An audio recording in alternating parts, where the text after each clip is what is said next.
the door. Let me go ahead and get you out of here. We got another call here. I don't know who this is, but thanks a lot for the call on the evolution of Sports Talk Television. All right. All right, y'all. Have a good night. All right. I don't know who this is. Welcome to the evolution. Your name and where you calling from? Okay. Well, that was that bill collector. That was the guy trying to give you your Rolex. No. Right. That's not who it was at all. You idiot. We're on the Sports Web live on NSPN. I love St. Pete. I'm your host, Peter Blake, along with Harry the Greek, 1252 Chicago Sports. He's calling in again. So let me give it a shot for you. Yes, go ahead. Welcome to the Sports Web. Hello. Yes. Hi. Welcome to the Sports Web. How's it going? How are you doing? What's your name? Where are you calling from? Marcos calling from Miami. Okay, Marcos, what do you have to say about the Tampa Bay Buccaneers, or do you want to talk about something else? I was looking at something else. All right, what do you want to talk about? Thanks for calling the 1-900 number. My name is Harry. How are you? Would you shut up and be quiet? Shut up! You're calling a sports talk show. You know that, right? So what do you want to talk about, Marcos? I was looking to call out Peter. This is Peter. Stand by, Marcos Joey. Jake Paul's assistant. Oh, are you serious? Told you. Wait, is this live right now? This is live right now. This is crazy. This is crazy. This is crazy. Yes, it is. Told you. Wow. Okay, Sorry. so let welcome to the evolution. I swear to God, we did not plan this, but of course the story was about the Rolex situation. Jake Paul, I interviewed him, asked him a question about Rolexes being given to fighters. And he said, you know what? Do you want one? And I said, yeah, sure. Not thinking he was going to do that. So that's crazy. I just got your contact from Nikisa, Jake's manager. Okay. I wanted to follow up. So we have Rolex ready to go. And I was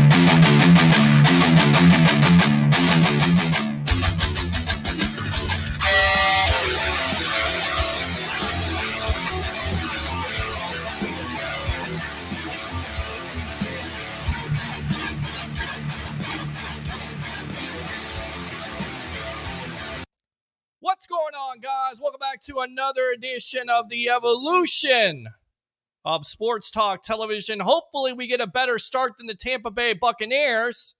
Huh, Bucs fans? How do we start off this show? Bring your passion, bring your excitement.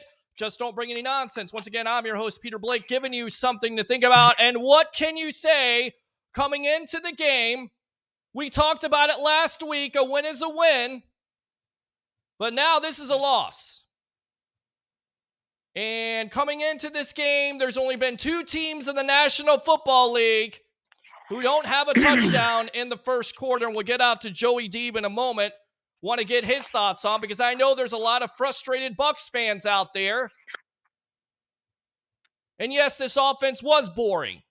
But 2 teams in the National Football League that still don't have a touchdown. Oh, excuse me. The Pittsburgh Steelers coming into this game were one of them. They got a touchdown. The Bucs still don't have a touchdown in the first quarter this season. How do you explain that, ladies and gentlemen? After the Bucs lose to the Pittsburgh Steelers 20-18. I'm not going to waste time here. This is ugly. This is bad football. This is bad coaching. This is bad defense. This is bad offense. This is bad special teams. Can somebody please tell Byron Leftwich not to run the ball on first down because it doesn't work?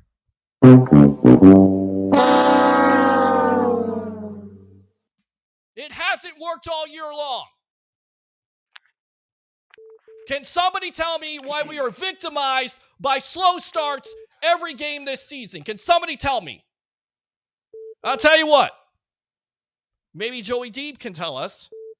Hold on, Dave. Call back. Joey Deeb, go ahead. Welcome to the Evolution. Go ahead. Joey Deeb, are you there? Welcome to the Evolution. Hey, Pete. How you doing, buddy? Buddy, I'm fired up as much as you are. I know. I've seen the post on Facebook. I get it. Brady didn't have his best game. The offensive line didn't have their best game. Nobody had their best game. It's a combined worthless effort. Sorry. Absolutely. You don't lose to the Pittsburgh Steelers with them coming off 4 straight losses and getting their doors blown up by the Buffalo Bills. And missing their whole secondary on top of that. Yes, 3 starters. Somebody needs to tell this offense that you're missing 3 key starters in that secondary. And for some unknown reason, Mike Evans is a man on the milk carton. It's crazy. It's almost like they don't watch film. They don't plan. They don't make adjustments in game or before. At what point do we really call out the coaching? I think you gotta call out everybody. You even gotta call out Tom Brady. And enough Agreed. with the whole Tom Brady missed the Saturday walkthrough or the Friday walkthrough, and that's the reason why he didn't play well. Enough of that nonsense. I agree. Enough. It's too much. It's a whole collective effort. I mean, even the point to the defense on the 3rd and 16 and the 3rd and 11 at the end of the game. I mean, they played well during the game, but you can't give those up at the end of the game. Did not play well at all offensively. I thought the whole game, you can't settle for field goals, Joey. We talked about it. You get into the red zone. We got Paul Stewart from buckpower.com coming on, trying to calm me down. But this is what you wanted, Bucs fans. You wanted me to be fired up. That's what I'm giving you. If I hear crickets today and you don't call the show, it's your fault. What else? I like it. Good. I like you being fired up, man. Good. It's time to be fired up. It's too much complacency around the. I mean, we have so much talent on this roster, and we are underperforming. Do we? Because guys got to look themselves in the mirror. Yep. Guys got to look themselves in the mirror. I agree. Yep. Call back Curtis. Call back Curtis. Hold on. Go ahead, Joey. Go ahead and finish up. I know everybody wants to take calls. We'll take as many calls as you can. Go ahead, Joey. Yeah, no worries. Just a final thought. Love you, Pete. And you're always on point with everything. And at the end of the day, the Bucs are not doing what they set out to do. Nobody is really playing great. And the predictability of the offense, the 3rd down percentages, the red zone, lack of touchdowns. I mean, you could point to a lot of things here, but we need to get it together. So many things on this team that are wrong right now. Everybody wants to talk about the weapons. Good stuff there, Joey. Let me go ahead and give you the Ric Flair. Woo! Appreciate you as always, my friend. Keep on calling. Open phone line 727-255-0391. It's 727-255-0391. You're supposed to be a top upper echelon team, and you lose to the Pittsburgh Steelers. Go out to Curtis. Curtis, welcome to the Evolution. Curtis, what do you have to say, my friend? Where do I start? I mean, I don't know where you start. I mean, could it be poor quarterback play? Hold on a sec, Curtis. Dave, I know you want to call in. We're going to put you on hold. We'll get out to Curtis, and we'll get out to you, all right? Stand by, my friend, all right? All right, so we got Dave on the line here. We got Curtis. Let's go back to Curtis. Curtis, go ahead. I have to watch my language because I finally have calmed down. Okay? Have you? Number one. Because I haven't calmed down. I don't understand how you lose to a team like the Pittsburgh Steelers. I'm gonna give you an example, Pete. Listen to me. Number one, whatever happened to the I formation in football? No idea. But by the way, this team on 3rd and 1, this team on 3rd and, hold on, Curtis. This team on 3rd and 1 stinks. They stink on 3rd and 1. They stink on short yardage situations. They get the 4th down, but you're trying to quarterback sneak it. You can't push the line. That's the reason why you don't quarterback sneak it in the first place. You get blown off the ball. How do you if we're running the ball successfully at the end of the game, why do you throw the ball on the 2-point conversion when you haven't had any successful catches over and over again? No idea. Good job by Bush making a play on that. Number two.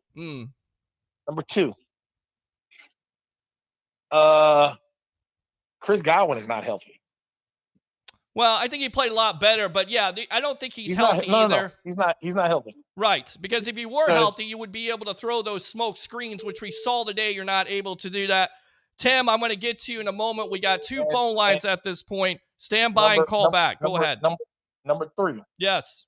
This is payback from 2014, and I hate to bring it up, but that was the year that we drafted Mike Evans. We had Evans and Vincent.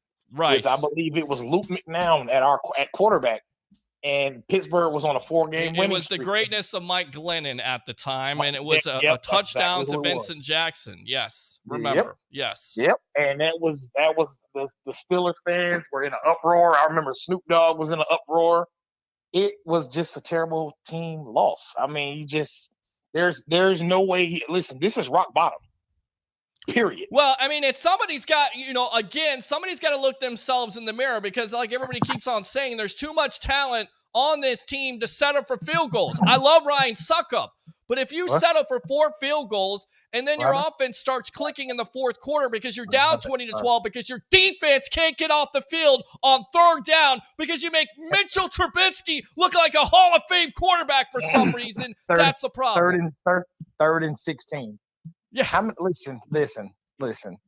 It all boils down to how can we not complete 3rd and 1 15 times in one game? And they can complete 3rd and 16 multiple times, 3rd and 11 multiple times. Yes. Listen, dude. I don't even know what to say. I don't even know. It's disappointing. I mean, it's disappointing, and it's a and people point to Brady being washed. I don't think Brady's washed up. I don't think he has the time. I think he's got pressure. Was he on today? No, he wasn't. He made a lot of bad throws in this game. You look at the statistics: 25 for 40, 243, 1 touchdown. Not the greatest effort, but your offensive line has got to help you out. Listen, I agree. Listen, the offense could have played a lot better. But there's no reason that you're blitzing on 3rd and 16. Yeah. There's no reason that you're blitzing on 3rd and 16 and 3rd and 11 when you have Mitchell Trubisky, who could possibly be one of the worst quarterbacks of all time. And we make him look like a superstar quarterback, Curtis. Of course, but there's no reason for you to blitz. What you do is you protect the 1st down marker. Yeah. Listen, it's bad coaching, it's bad playing, it's bad everything. So I'm going to tell you something. They need to scrap whatever they had, and they need to start from scratch. And Leftwich, you need to put an I formation in there, because there is no reason. Why? So they can run the ball on 1st down, which they did all day long and had no success in. Somebody has to explain this to me. Okay, because yes, I get my play calling on Madden, but if you run the ball on 1st down, every freaking 1st down, the defenses are going to catch up to it. Pete, we just lost to a college team. Pretty much. We just lost to a team of unknowns, which is a college team. Right. Name somebody on that defense besides Cameron Haywood. Bush, who made the play on Godwin. Yep, and for the 2-point conversion. Plenty of guys stepped up today for the Steelers. Me and my buddy were sitting right here. Yes. I told him exactly what was going to happen. Yes. I said we were going to go down. We were going to score a touchdown. They were going to go for 2. They were going to throw the ball on the 2-point conversion and not get it. And I'd be damn. It happened exactly. We've seen that before, haven't we? We've seen it somewhere before. At least they got the snap off this time. What happened? What happened to putting Vita Vea in front of Fournette and just running up the gut? What happened to that? I don't know. I have no idea where the play calling is on this team. I have no idea why they're not scoring more points, besides the fact that they're not blocking, they're not executing. My mom would say this. She's so simplistic on the way she looks at football, but it's so genius on her part. There's no execution right now. Listen, I'm going to tell you something. I have to go to work in about 30 minutes. Okay. I'm going to drop kick anybody that says anything to me tonight. I'm not even playing right now. Well, don't drop kick anybody. Don't lose your job. Curtis, thanks a lot for the call. Let me go ahead and give you the Ric Flair. Woo! Let me give you the Byron Leftwich. How about them Bucs, Pete, baby? Yes. Don't worry about it. Yes, Don't sir. We'll be Hey, fine. you know what? I'm more scared of Carolina next week than anything. Well, I tell you right now, who the hell knows at this point? I tell you what, let's go out to Dave here, and then we'll get out to Paul Stewart. Paul, thanks a lot for being patient as we'll get to these calls. Dave, welcome to the Evolution. Your first time calling, first time caller. Go ahead, my friend. Oh, this one here hurts. Like it's terrible. Right. I mean, you think about this loss here. The main person I blame for this whole loss is the first quarter of this game is Devin White.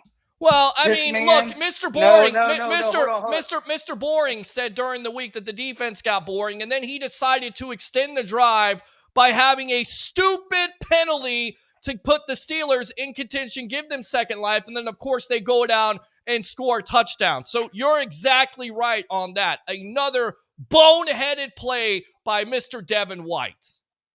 This guy, and also he blows coverages like there's not like that. Najee Harris, if you watch that play, he totally ran inside once again, being just overzealous. Like, yeah, just make the guy a freaking outside linebacker and be done with it.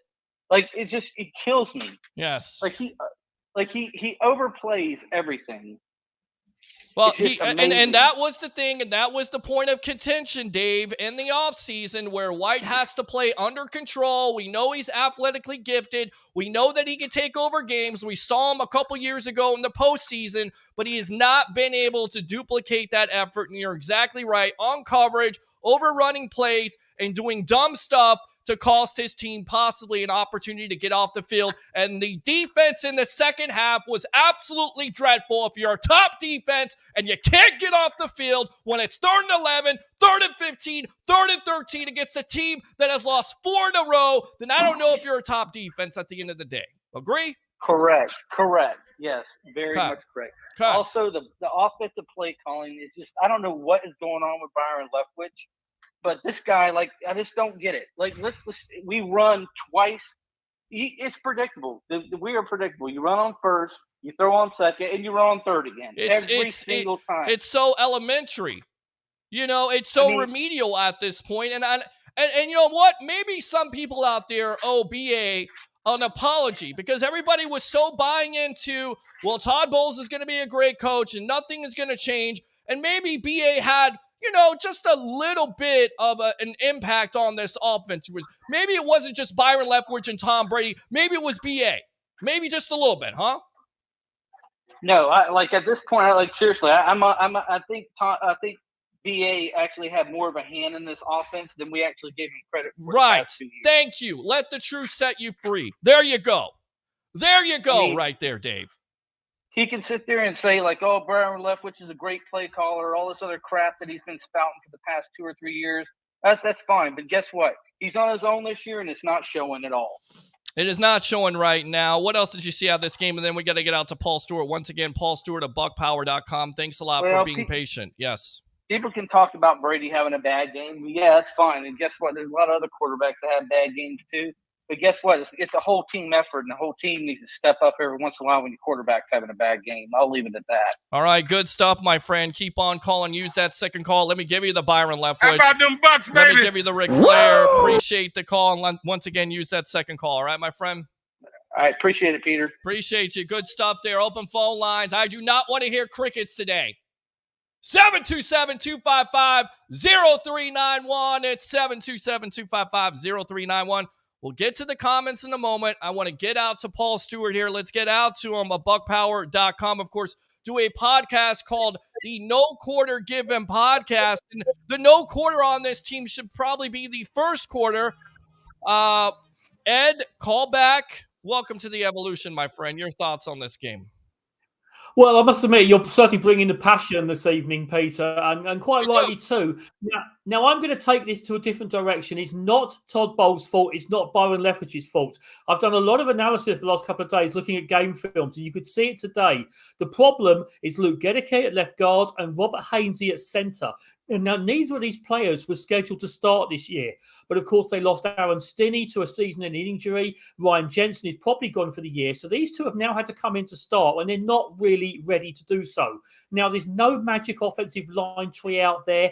No one's going to come in and save it. So the Bucs have to go with what they've got. And if you watch the film and watch any play today, you'll see that both Donovan Smith is having to move across. They're having to shift blocking assignments. They're keeping tight ends into block. And this is affecting the whole offensive performance. Now, you saw it when it came to quarterback sneak. There wasn't even a forward push. They went backwards on that. Have you ever seen Tom Brady go backwards on a quarterback sneak in 23 years?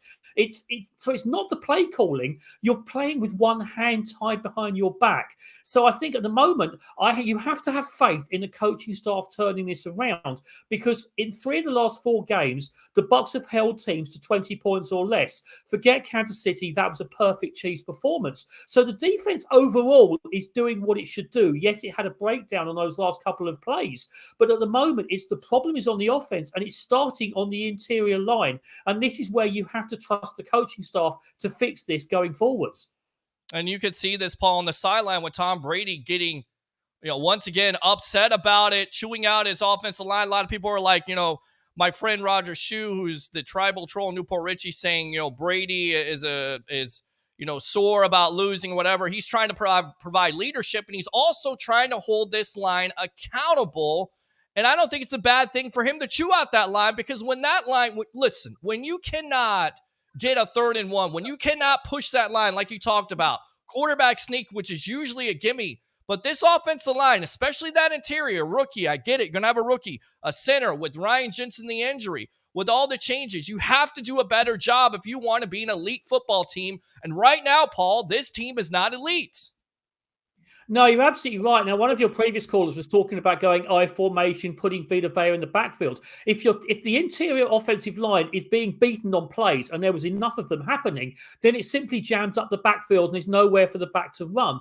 The only plays that they were having success with on the ground was coming out of pistol formation and RPO handoffs, although, of course, in RPO, Brady's not going to run. So these were the only successful plays, and defenses catch up on this. We've got 6 weeks of film now. They know the Bucs are going to do it, so they can go one-on-one with the offensive line, knowing the defense is probably going to win the matchups, and hence there's no room to run. So it's not Mike Evans disappearing. He hasn't got there's not enough plays going to him. It's not Chris Godwin being injured. It's simply the case there is not the chance for the deep passes downfield. You're having to keep tight ends into block. I mean, I saw more often than not that even if Ko Keith wasn't in, even Brayton Otten were coming in to help out in the backfield.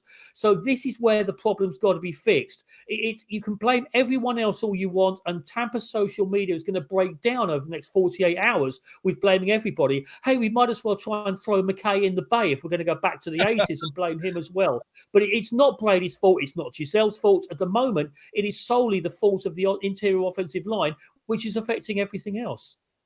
And we're on with Paul Stewart of BuckPower.com here on the evolution of Sports Talk Television after the Tampa Bay Buccaneers fall to 3-3, losing to the Pittsburgh Steelers 20-18 in Pittsburgh. I'm your host, Peter Blake, giving you something to think about. Again, open phone lines if you want to talk to me, or you want to talk to Mr. Paul Stewart here, 727-255-0391. It's 727-255-0391. I'm not going to, have Brady as blameless here. There are a lot of throws he missed today. In fact, bad start once again by this Bucs offense. And can you believe that statistic that the Bucs are a team that still has not scored a touchdown in the first quarter? With all this talent, still have not scored a touchdown. What do you make of this? That's interesting, because you often talk about scripted plays. But as I said, no matter what you try and do, if you go back and look at the film, and I went back during halftime and looked at some of the first drive, and you could see Pittsburgh were playing one-on-one on the interior line because they knew they didn't have to worry about it. So they knew they could start, even with a depleted secondary, they could start running a lot more double coverage or deeper zone coverage, and there was nowhere for Brady to go. So, yeah, as I said, it's frustrating. It's a game the Bucs lost. The Steelers did not win it. And as I said, I've had quite enough of Mitch Trubisky, because I'm still trying to forget that day he threw 6 touchdowns for the Bears against us. Yeah, I mean, make some sense of this. A guy that was, basically on the bench for a rookie who did basically nothing in this game. He went out with a concussion. You got Money Mitch, as everybody calls him now, in Chicago, 9 for 12, 144 yards, and he's got that opportunity to run. I tell you what, let's go out to the phone lines here. We ask for phone calls. We get them. Ed, welcome to the Evolution. You're on with yours truly, along with Paul Stewart of BuckPower.com. Your thoughts on the Bucs' loss, falling to 3-3. Go. They need to just back up the truck and throw everybody in the truck, including the coaching staff, right now. That's it? I mean, it's over with That's for it, you? man. That's it, man. They're terrible. They're junk. They're garbage. Wow.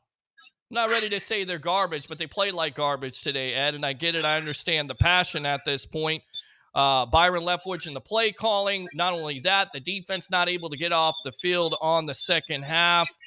It's disappointing. It's disappointing to lose to a Pittsburgh Steelers team that, again, is reeling, but we know, Paul and Ed, that they're going to play up to snuff because they got one of the best coaches, one of the most underrated coaches in the league, and a Mike Tomlin.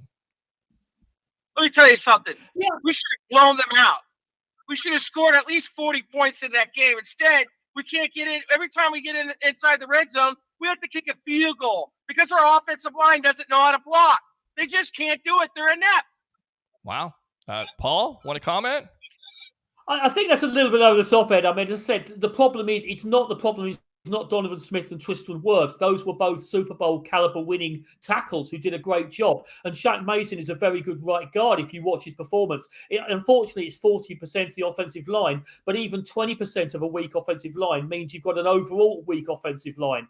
So, yeah, I mean, you could see it when you got down into the red zone. They had to kick the field goals. There were no choices. And I think even a couple of the fourth down conversions the Bucs made, that was incredible efforts by Fournette and Rashad White to make it happen. But as I said, do you believe the Bucs can turn it around, or do you want them to give up? What do you think we should do? I mean, I don't think they. Go ahead, Definitely Ed. got to keep trying. Well, yeah, you got to keep on trying, but you got to have a better start than you have every game. It seems like you're behind the 8 ball, and it started today with Devin White, and I love Devin White, and I think he can play at a high level. But there are some instances here, guys, and you can comment on this, Paul, where you pick up a penalty, it's a stupid penalty, and it gives the Pittsburgh Steelers life. And then at that point, they go in for a touchdown, and your defense basically has no answer for a Pittsburgh Steelers offense that has not scored a touchdown all year long in the first quarter. Well, I think Daryl Johnson made a really good comment during the commentary where he said once they went through that scripted first drive, they did nothing. And they really didn't. And even if you look at the second Pittsburgh touchdown, that was a defensive scheme situation. They were trying to get players off the field. Levante David was trying to get a call of timeout, which he couldn't get. And it was his man, was the tight end, that got loose for the 45-yard play down into the red zone. So to be honest, when you hold a team to 20 points, and really, Steelers were lucky to get 20, you should win games. And that's what the problem was. All right, Ed, final thoughts here. Go ahead, my friend. Final thoughts. If you have a weak offensive line, you're going to have trouble on the road. When they go back home, they'll play better offensively. But on the road, it's going to be tough because of the offensive line issues. And then on top of it, picking up penalties, 5 yards, 10 yards there. Field position was bad. Good stuff, Ed. I'll tell you what, let me give you the Byron Leftwich. How about them Bucs, baby? Let me give you the Ric Flair. Appreciate the call. As always, use that second call. All right, my friend? Hang in there. All right. Open phone line, 727-255-0391. It's 727-255-0391. What else, Paul Stewart, did you see out of this game today?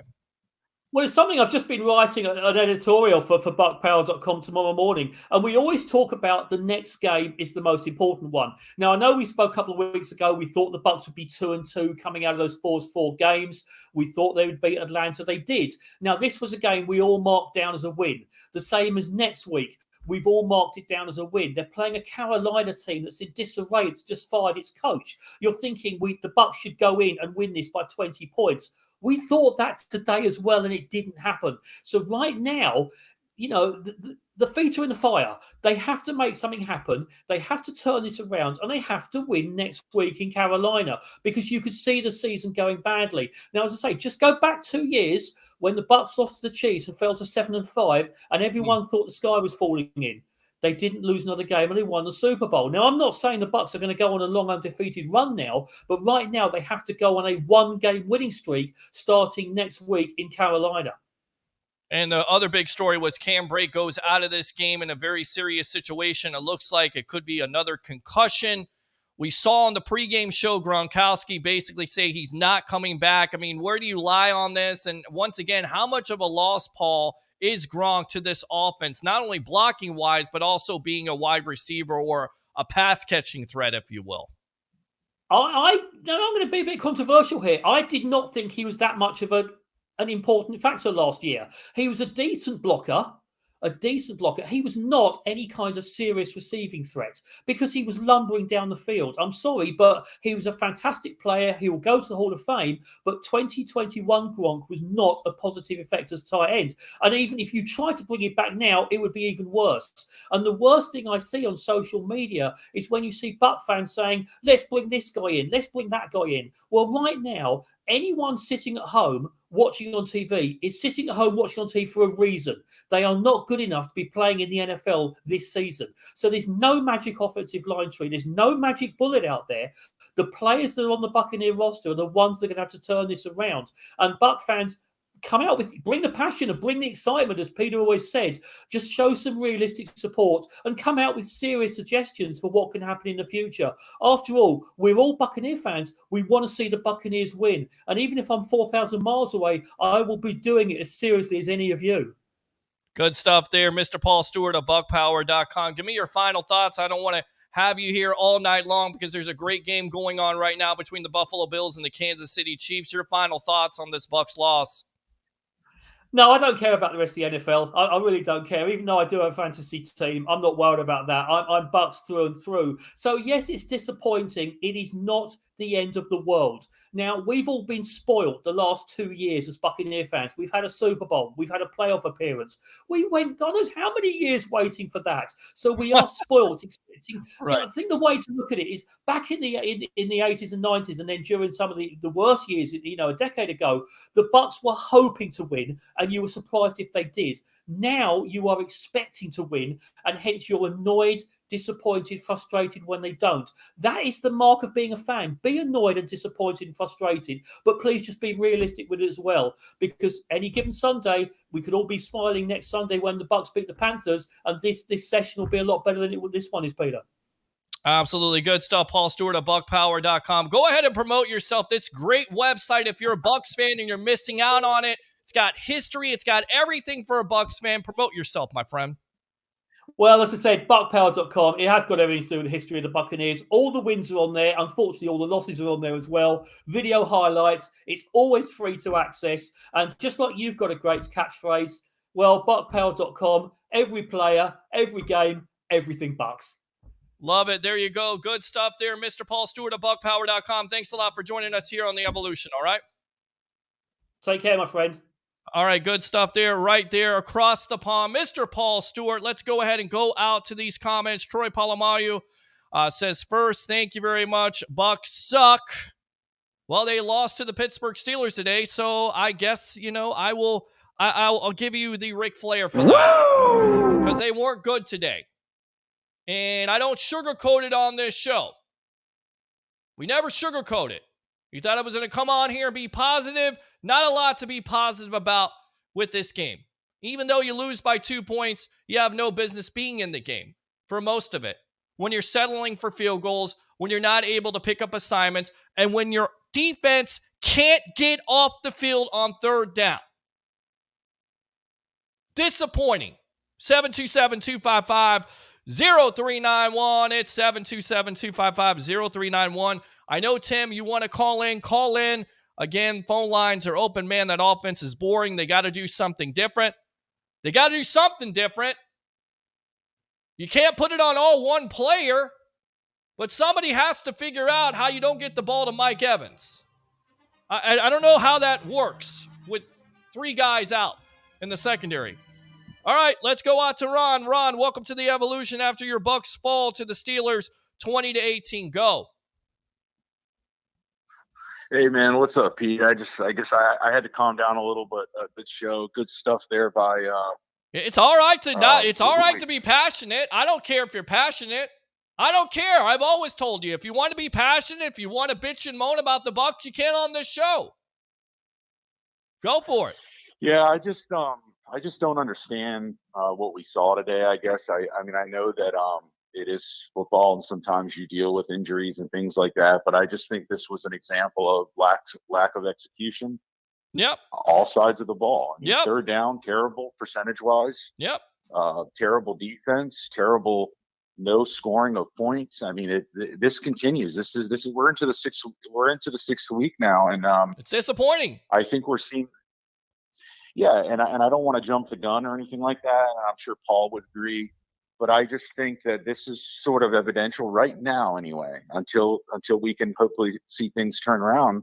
An average team that has an offensive coordinator who cannot rely on being the offensive coordinator without Bruce Arians, and a defensive-minded coach who can't see certain things going on in the You're game. running He the should have called a ball timeout. on how many times did you run the ball on first down? You knew it was coming. When it was first down, you're going to run the ball. And you're only getting what? Right, 2-3 yards? So it sets up 2nd and 7, and then basically you're passing the ball. I mean, you can't get any more predictable than this offense is right now, right? Absolutely. The predictability was just unreal. And the other thing I just don't get is the lack of blitzing in certain situations. It's kind of a play sets a tone. It's kind of like when the fumble with Kansas City, the first play of the game. I'm not going to say that set the complete tone, but just what a stupid penalty with the hands to the face mask on a rookie quarterback. And, that was huge. That kept them. That Sure. kept the drive going. And Sure, the NFL is going to that. call it. The NFL is going to call it the last couple of weeks with the Tua, everything that's happened with Tua the last couple of weeks. The NFL is keeping an eye on it. They're going to try to protect quarterbacks. And when you get caught with your hand in the cookie jar and you give the Steelers second life to a rookie quarterback, and by the way, somebody has to tell me what defense that was with Najee Harris being wide open on that touchdown.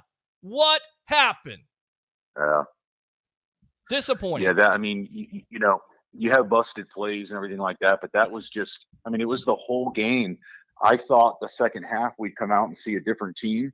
I'm disappointed, and I'm concerned because I know probably people are thinking right now, and you got to agree, I guess, is you just move on and hope that they play better the next week. Well, you don't hope. You're hoping and praying ain't going to get it done. It's called effort. It's called 60 minutes of football. It's called when you got a third down long and you're supposedly an elite defense or top-notch defense and want to be a top-notch defense, you got to get off the field. You can't let Chase Claypool get wide open. Carlton Davis. Yep. I just think that, I don't know. I don't know, Pete. What we saw today was to me disappointing. In the simplest of terms, a debacle. Yep. Not very good. I just don't see, how do you have the talent and the weaponry that we have on this team and settle for 4 field goals initially? Luckily, thank God, they somehow scored a running touchdown. But hats off to Suck Up, and also again, I'm going to give my hats off to Kate Otten. Made a couple really good catches. He's dealing with the bad family situation that just happened, and by losing his mom, and that kid could be something special. He's improving in blocking. He's got good hands. He's doing his job. Offensive line didn't do their job really today. I wouldn't say as a whole. Well, ask Tom Brady on the sideline. Do you think they did the job in the first half because he was chewing them out? And you have Bucs fans saying, "Oh, I don't like to see that." Really? You don't like to see that? You don't want the offensive line to be accountable? The last time Tom Brady chewed out the offensive line, they won a Super Bowl. So maybe that's the kind of wake-up call this team needs. They need a big-time wake-up call because you don't lose to the Pittsburgh Steelers, who are 1-4. You don't. Well, here's the other thing, Pete. You don't lose to the damn Steelers, who had the whole defense decimated. Correct. In the backfield. Correct. They didn't even have Minka Fitzpatrick or Sutton in there. How do you? I just can't. I don't understand it. But again, it's create. Yeah, I don't understand create it. A conclusion. I don't get it. I don't understand it. I don't get it. I don't get how Evans is not more in this ball game. I don't know how he's not more in this game plan. Hats off to the Steelers. I guess bracketing coverage, but you got to find a way to get Evans the ball. The Bucs did not do that today. Godwin had a good game. Lenny had a good game. Touchdown again, throwing touchdown there late in the fourth to get it closer. But I don't understand why it takes this offense so long to get it moving and get it going. Good stuff, Ron. Anything else? No, I appreciate it, Pete. You all right? You Man, gonna hang I in think- there? You okay? Yeah, I'm good, brother. I mean, you're more passionate than me. Like I said, I really had to calm down. I didn't really. That's wanna calm, not but true, just didn't because know I what to had say. somebody tell me that this was terrible, disgusting. The game's over with. It's never over with Tom Brady, but the way this team played today, they did not deserve to win. Let me give you the Byron Leftwich. How about them Bucs, baby? Let me give you the Ric Flair. Appreciate the call. As always, Ron, use that second one. 727-255-0391. It's 727-255-0391. We say three things on this show. I never tell you to hold back. You want to hold back? Go to another sports talk show. This ain't the show. Let's go out to Roger. Roger, the tribal troll. Hold on. Acknowledge me.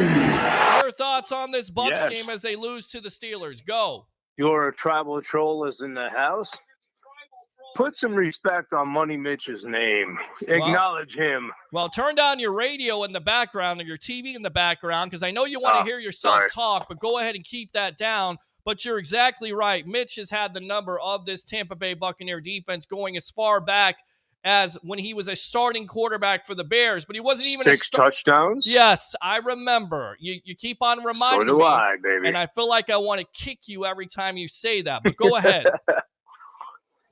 Yeah, the Bucs are pretty much right now as bad as the Bears and Detroit. They are a dumpster fire. I don't know what went wrong, but maybe you can enlighten me on how to fix it. Well, I don't think it's Bowles is a simple. good manager. I think it's simple at this point. I think your offensive line has to do a better job of protecting Tom Brady. When Brady gets the time, he has to complete those throws. And then your defense, when you got a team down in a 3rd and 11, 3rd and 13, 3rd and 15, you got to find some way to get off the field. And if you're not able to get off the field, then there's consequences. And there was consequences versus the Steelers today.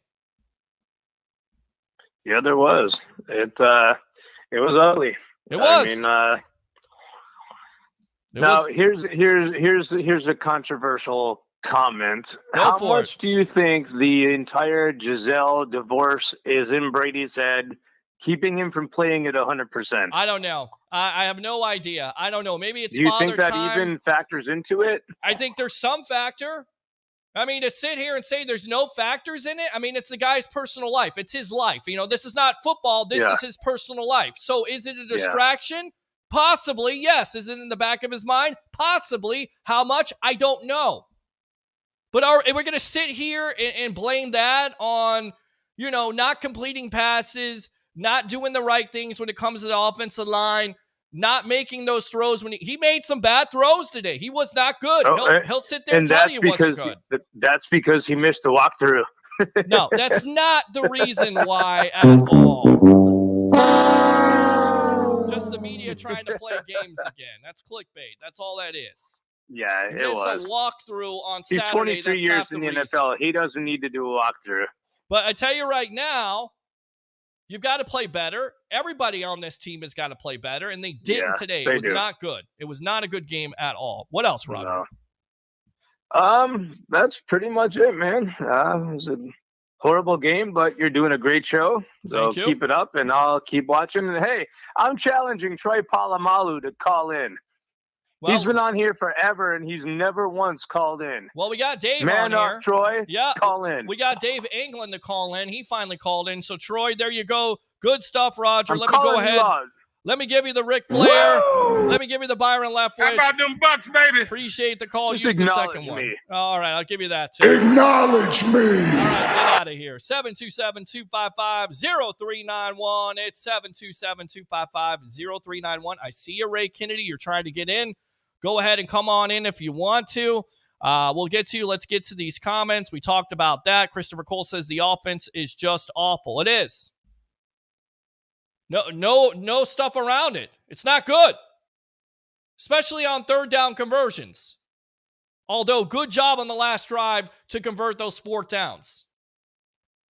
But I have never seen an offense or a line where you sneak the ball with Tom Brady and you're not able to get the penetration up front.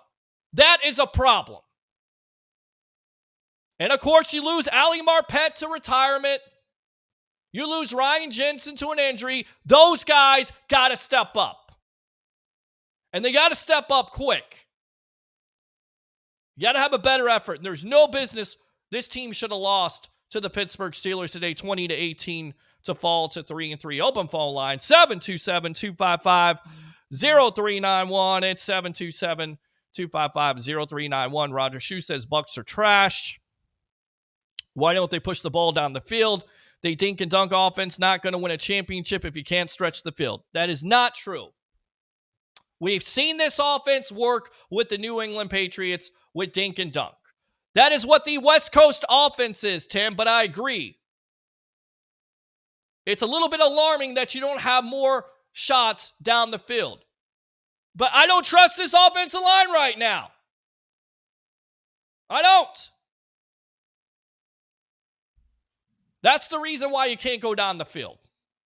You're not giving your quarterback enough time. All right, let's go out to Roger Shue. Rolex time, like Ric Flair always said. I like it. Woo! Let's go out to Dave here. All-around team loss, pathetic. Bowles needs to step up and call out some of these players, including himself. I'm curious to see what the press conference is like. I'm curious.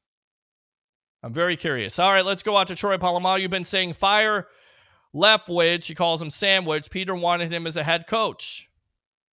Not good play calling right now. That's for sure. Money Mitch, baby.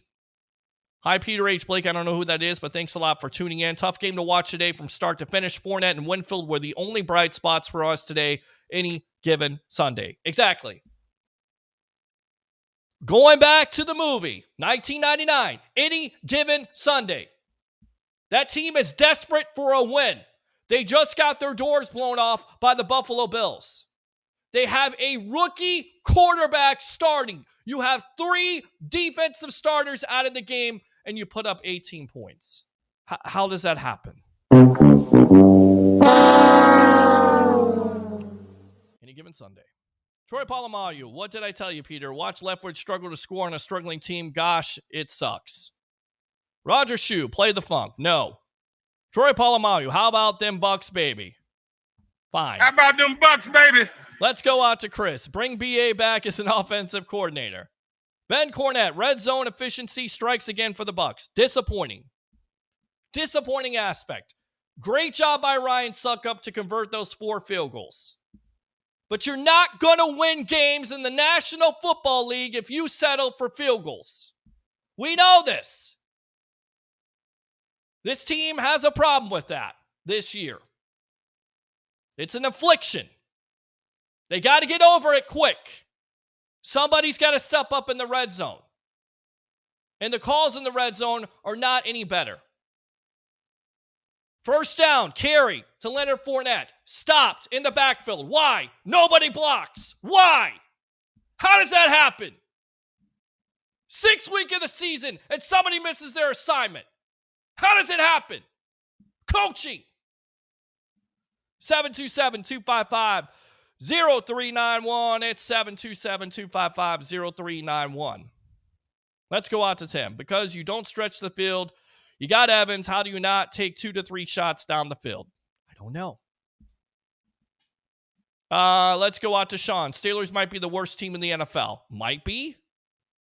With a rookie quarterback, not even throwing for 100 yards. 11 for 18, 67. They had no business being in the game. No business. And yet they win the game. Roger Shue, give me the Todd Bowles. No. How about that? What? Let's see here. Again, open phone line if you want to call in. 727-255-0391. It's 727-255-0391. Peter, I get how you feel. Packers coaching bad as well. They lose to the New York Jets today. Didn't think that was going to happen. But it's like my co-host Harry the Greek, professional handicapper extraordinaire at 1252 Chicago Sports says, NFL stands for no friggin' logic. Jets, big time win today. On the road. Are you panicking, Packer fans? Last time I checked, Minnesota was winning their game. We'll check those scores here in just a moment. Total trash effort. Matt says defense stunk it up. Why did Brady go to the wedding Friday? Special teams crappy. Kicker did his job. Oh, special teams. You have a bad first half. How do we start off the second half? With an 89-yard kickoff return? Thank God for Jamel Dean, who just a couple of days ago celebrated his birthday. Happy birthday, Libra. And saving a touchdown. That's not the way you start. And by the way, let me just put this out there. I've seen enough of Jalen Darden. He offers you absolutely nothing with the punt return game. Nothing. Every time this guy gets the ball, he either runs out of bounds or slips down. Let's go out to the phone lines. Jason, welcome to the Evolution as your Bucs lose 20-18. Your thoughts? My thoughts is just to not protect Tom Brady a little bit enough. Just give him that extra little bit of time. It's seriously the problems in the O-line. Yeah, you can lean on Leonard Fournette, but everybody knows Tom Brady's not going to win on the running game. He's not going to just take off. I've seen several pockets where he could have just took off. Right. And it's frustrating. But, we got to do what we got to do. The O-line, and hopefully Jensen makes a bit of recovery. And, just make it before the playoffs. That way we can push out the extra team. There's no reason to call it a dumpster fire or anything else like that. It's a Bucs life. So let's go, baby. Let's win. And you're absolutely right. Let's win. And of course, coming into this season, and Tom Brady is a quarterback that is not going to run. He's not going to have that mobility. So are the Bucs at a disadvantage? Absolutely in those cases. But at the end of the day, we've seen quarterbacks that can win from throwing from the pocket. But if you don't have time, Jason, to throw from the pocket, that shuts down anything you want to do, especially going down the field.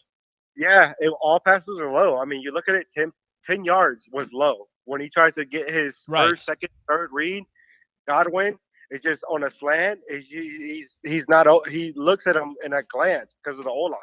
And so he's trying to make that throw. No quarterback, I'm not going to say no quarterback, but a lot of quarterbacks can't make that throw like with that split second. Well, and then you start to get in your head because pressure is coming. So basically, you try to quicken that release up, and you try to quicken that decision making up, and that throws off timing. We saw that in this game with Godwin and him. Yes, sir. Always, man. Tough game to watch, man. Tough game. What else? Other thing is defense, man. Like, I don't see why they were playing a lot of soft coverage over there in the backfield, but it just. I guess it's a scheme. I don't know, but we're going to see. Todd Bowles is a defensive coordinator coach, and now he's a head coach, and that's what's a lot of people don't realize is he's gonna be doing defensive schemes that are going to be hard for the offense to read. Yeah. Granted, we got a couple sacks and things like that, and David White, he did amazing in there. So, but. Not enough. Not enough today. All right, I'll give you the Byron Leftwich. How about them Bucs, baby? I'll give you the Ric Flair. Woo! Keep on calling the Evolution of Sports Talk Television. Use that second call, Jason, all right? Yes, sir. Appreciate it. Good stuff there. Jason calling all the way from Arizona. Javon, I saw your call. Keep on calling. We'll keep on reading these comments as the phone lines are open. 727-255-0391. It's 727-255-0391. Going back to it, Jalen Darden, I've seen enough. Can we get Scotty Miller back there? Can we get somebody that can run forward, not sideline to sideline? Because every time this kid gets the ball, it seems like he wants to go down or go out of bounds. And that is killing you with field position. When you're starting off, it seems like every drive at the 10, 15, 17-yard line, that's not giving you an advantage. Can somebody play special teams on the punt return? Just saying. 727-255-0391. It's 727-255-0391. I tell you what, we'll take it upon myself. I will call him because he called me. And let's see what he has to say here. Mr. Javon Outlaw, who is a big-time watcher of this show. Let's call him up and see what he has to say, what he thinks about Hello. Yes, go ahead and turn down your phone there or your radio. Javon, welcome to the Evolution. Hey, Peter, what's going on? Long time no hear. Hey, listen, you. man. Yeah, hey, listen, man. Listen. The O-line is not good. Look, listen. The Bucs, they know what they have to do. Let's keep it 100. Let's keep it real. Correct. If Aaron Stinney didn't get injured, he would be starting at left guard. Now, I understand Gedeke is a rookie, but if you feel he's not getting it done, then Tampa knows what they have to do. You go out in the trade market, see what you can do. Yep. You know what I'm saying? To see what can you do to shake things up. And I don't have a problem with Tom Brady getting into the O-line. He needed to get into the O-line because they was playing like garbage. And another thing is about that quarterback sneak in the second half, that play call should have never happened. The quarterback sneak, what should have happened was in the first half. Correct. When we was in the red zone. That's when the quarterback sneak should have been called. I don't know what Leftwich was thinking with that. But they need to look themselves in the mirror, my brother, because like you said, it's 6 weeks into the season. They better look themselves in the mirror. And like I said, this is another trap game we going up against Carolina. We ain't going to say, I'm not going to sit up here and say we're going to beat them all that eye in the third because we lost to the Steelers, which we shouldn't have. Yep.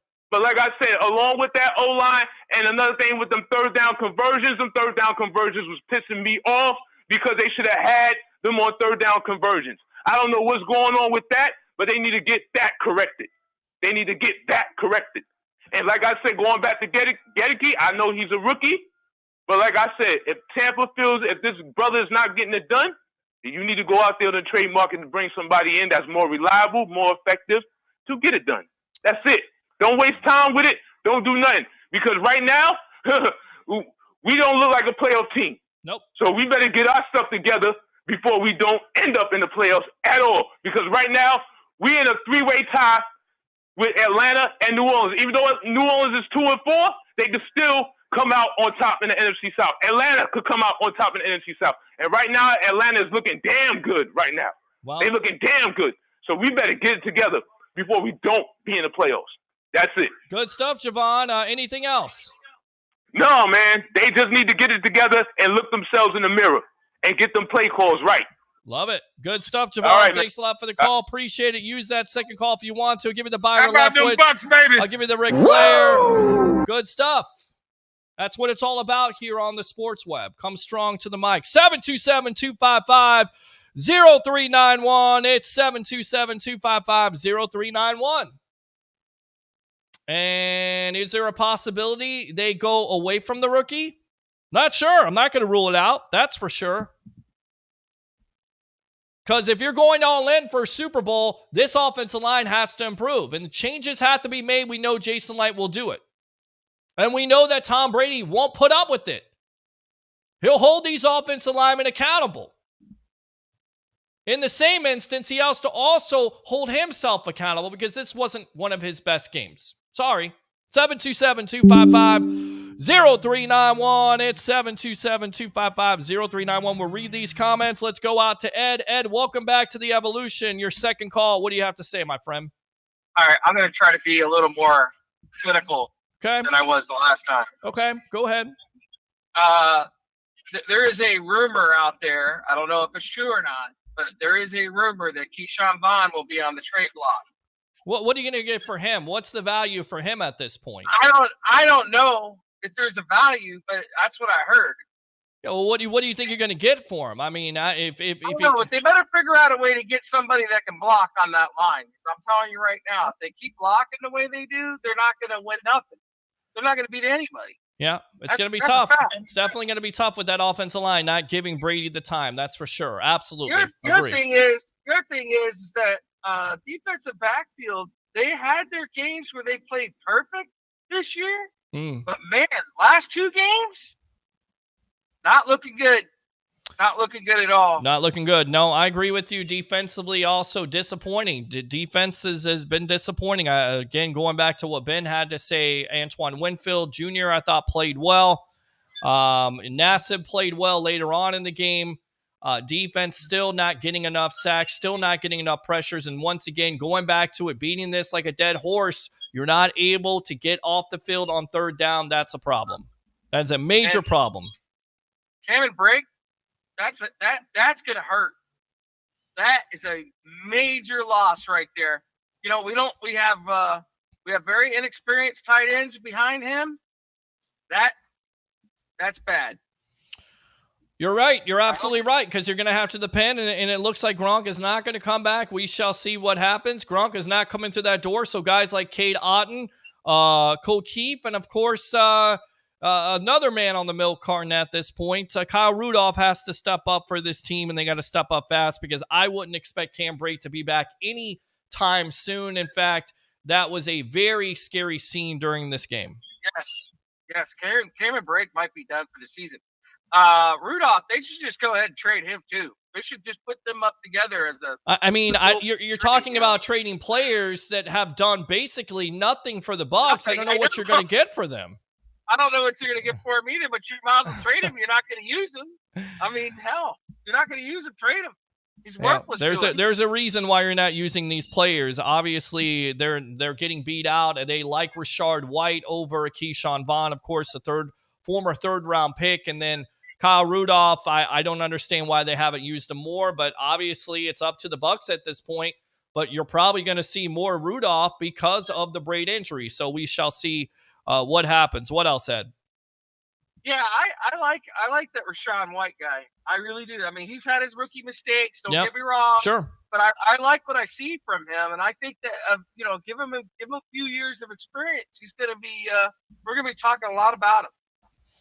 Definitely. We'll see. If he doesn't put the ball on the ground, he definitely has an opportunity eventually to be, I think, the starting running back of this team. I think Lenny's done a good job with catching the ball. Had a good game today, but certainly they love what White can do and how he can contribute to this team. Good stuff, Ed. Thanks a lot for the call. Your second call here on the Evolution, all right? All right, man. Have a good one. All right, good stuff there. Open phone line, 727-255-0391. It's 727-255-0391. We'll go back out to the comments as your Tampa Bay Buccaneers fall to 3-3. Want to get this guy on because he was trying to get on before. Let's go out to Mr. Tampa Bay. Ray, welcome to the Evolution, my friend. Your thoughts on this disappointing loss to the Pittsburgh Steelers. Welcome. Yeah, well, thank you, my friend. Disappointing, definitely the word I would use. I'll be honest with you. I'm not one of these people that likes to buy into not so much conspiracy theories, but, maybe this is the cause for this. Maybe this is the cause for that. But I'll tell you what, you tell 53 guys over in that Pittsburgh Steelers locker room this morning, all you got to do is, if your coach Mike Tomlin or anyone else, you just got to say, hey, this is how much Tom Brady respects you guys. He rolled in for the happy ending on the Kraft wedding on Friday, didn't fly to be with the team till today. This is how much he thinks about what this challenge is that lies before you guys this week. Now, is that the reason why the Bucs lose? No. Just like you never want to see it, you never want to say an official cost this team this game, but it's the little things that add up. And I'll tell you what, Peter, you and I, we spoke about this in the pregame there on the over-under with Harry the Greek there on 1252 Sports. Did not realize it was as it was. I thought that, he kind of did it, and he went to the wedding. He got back as soon as possible, and then we hear, Moose Johnston talking about it during the telecast. Could have gotten there a little sooner, even could have gotten there a little quicker. I'm not blaming this as the reason for the loss, but these things start. You talk about giving the other team locker board material. Start talking about causing a chasm maybe in your own locker room. These are the things that do. Don't like the narrative. Was it the cause of today's loss? No, but do things like that add up? 100%. All right, good stuff there, Ray. What else did you see out of this game? I mean, take some positives out of it. Chris Godwin had a good game, 6 catches for 95 yards, back to his old self. Yeah. I was disappointed, though, because Godwin did well, but you didn't see much of Mike Evans. How is Mike Evans not in this game plan with all those defensive starters in the back end missing? I don't know, but if you're looking at his numbers on the year, he's just slightly above 300 yards passing in 5 games. If you amortize that out to a 17-game season, we were laughing about it. Not laughing so much as, but 3 weeks ago, we're like, oh, he's not in danger of missing that 9th 1,000-yard season. The fact that the guy's on the side of a milk carton in his Buccaneers offense now, just over 300 yards for 5 weeks, going now into 6. these are things, and especially Peter, I don't like, I hate to say this, but I messaged out immediately. I don't like the fact that from the very opening, when we get the opening kickoff, it's just, we're okay with run left, run right, incomplete pass. Let's punt it. Let's rely on our defense. Right there from the very get-go, you're letting the other team have a chance to grab that momentum. And when you're doing that, it's just not good stuff. It is. And then, like I said, I started off the monologue in one of the two teams that didn't score a touchdown in the first quarter. And if you were a betting man, you wouldn't think it would be the Tampa Bay Buccaneers. But sure enough, the Bucs in the first quarter have not scored a touchdown, still have not scored a touchdown. And, of course, the Steelers, they exercised that today by getting second life from Devin White on that stupid penalty for 15 yards, which gives you a first down instead of your defense being off the field. So make some sense of it. You're exactly right. And I think it also goes back to Leftwich and the play calling. How many damn times do we have to see on first down him run the ball with Leonard Fournette? It's not working.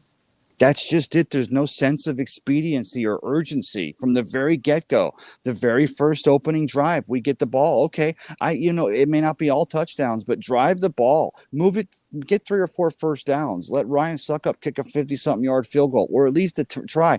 This team just seems completely happy to go out there. Like I said, run left, run right, incomplete pass. We'll punt and we'll rely on our defense to come up with the big play. Well, as much as I can sit here and compare our defense to the Pittsburgh Steelers offense, and don't tell me because Kenny Pickett went out and Mitch Trubisky came in, this was the reason. No, you let this team stick around until the fourth quarter. You put all the momentum on their side. There was no sense of urgency whatsoever. And every minute that goes by with a lack of urgency is making the other team get pumped up and get that momentum, because they're realizing there's no lack of urgency because the Bucs don't feel that good about themselves to just go out there and squash them. So it's just bad mojo. And there's always good mojo on this show with Tampa Bay Ray Kennedy, Best of the Bay. It's the Sports Web. I'm your host, Peter Blake, giving you something to think about. Let's keep on reading some of these comments.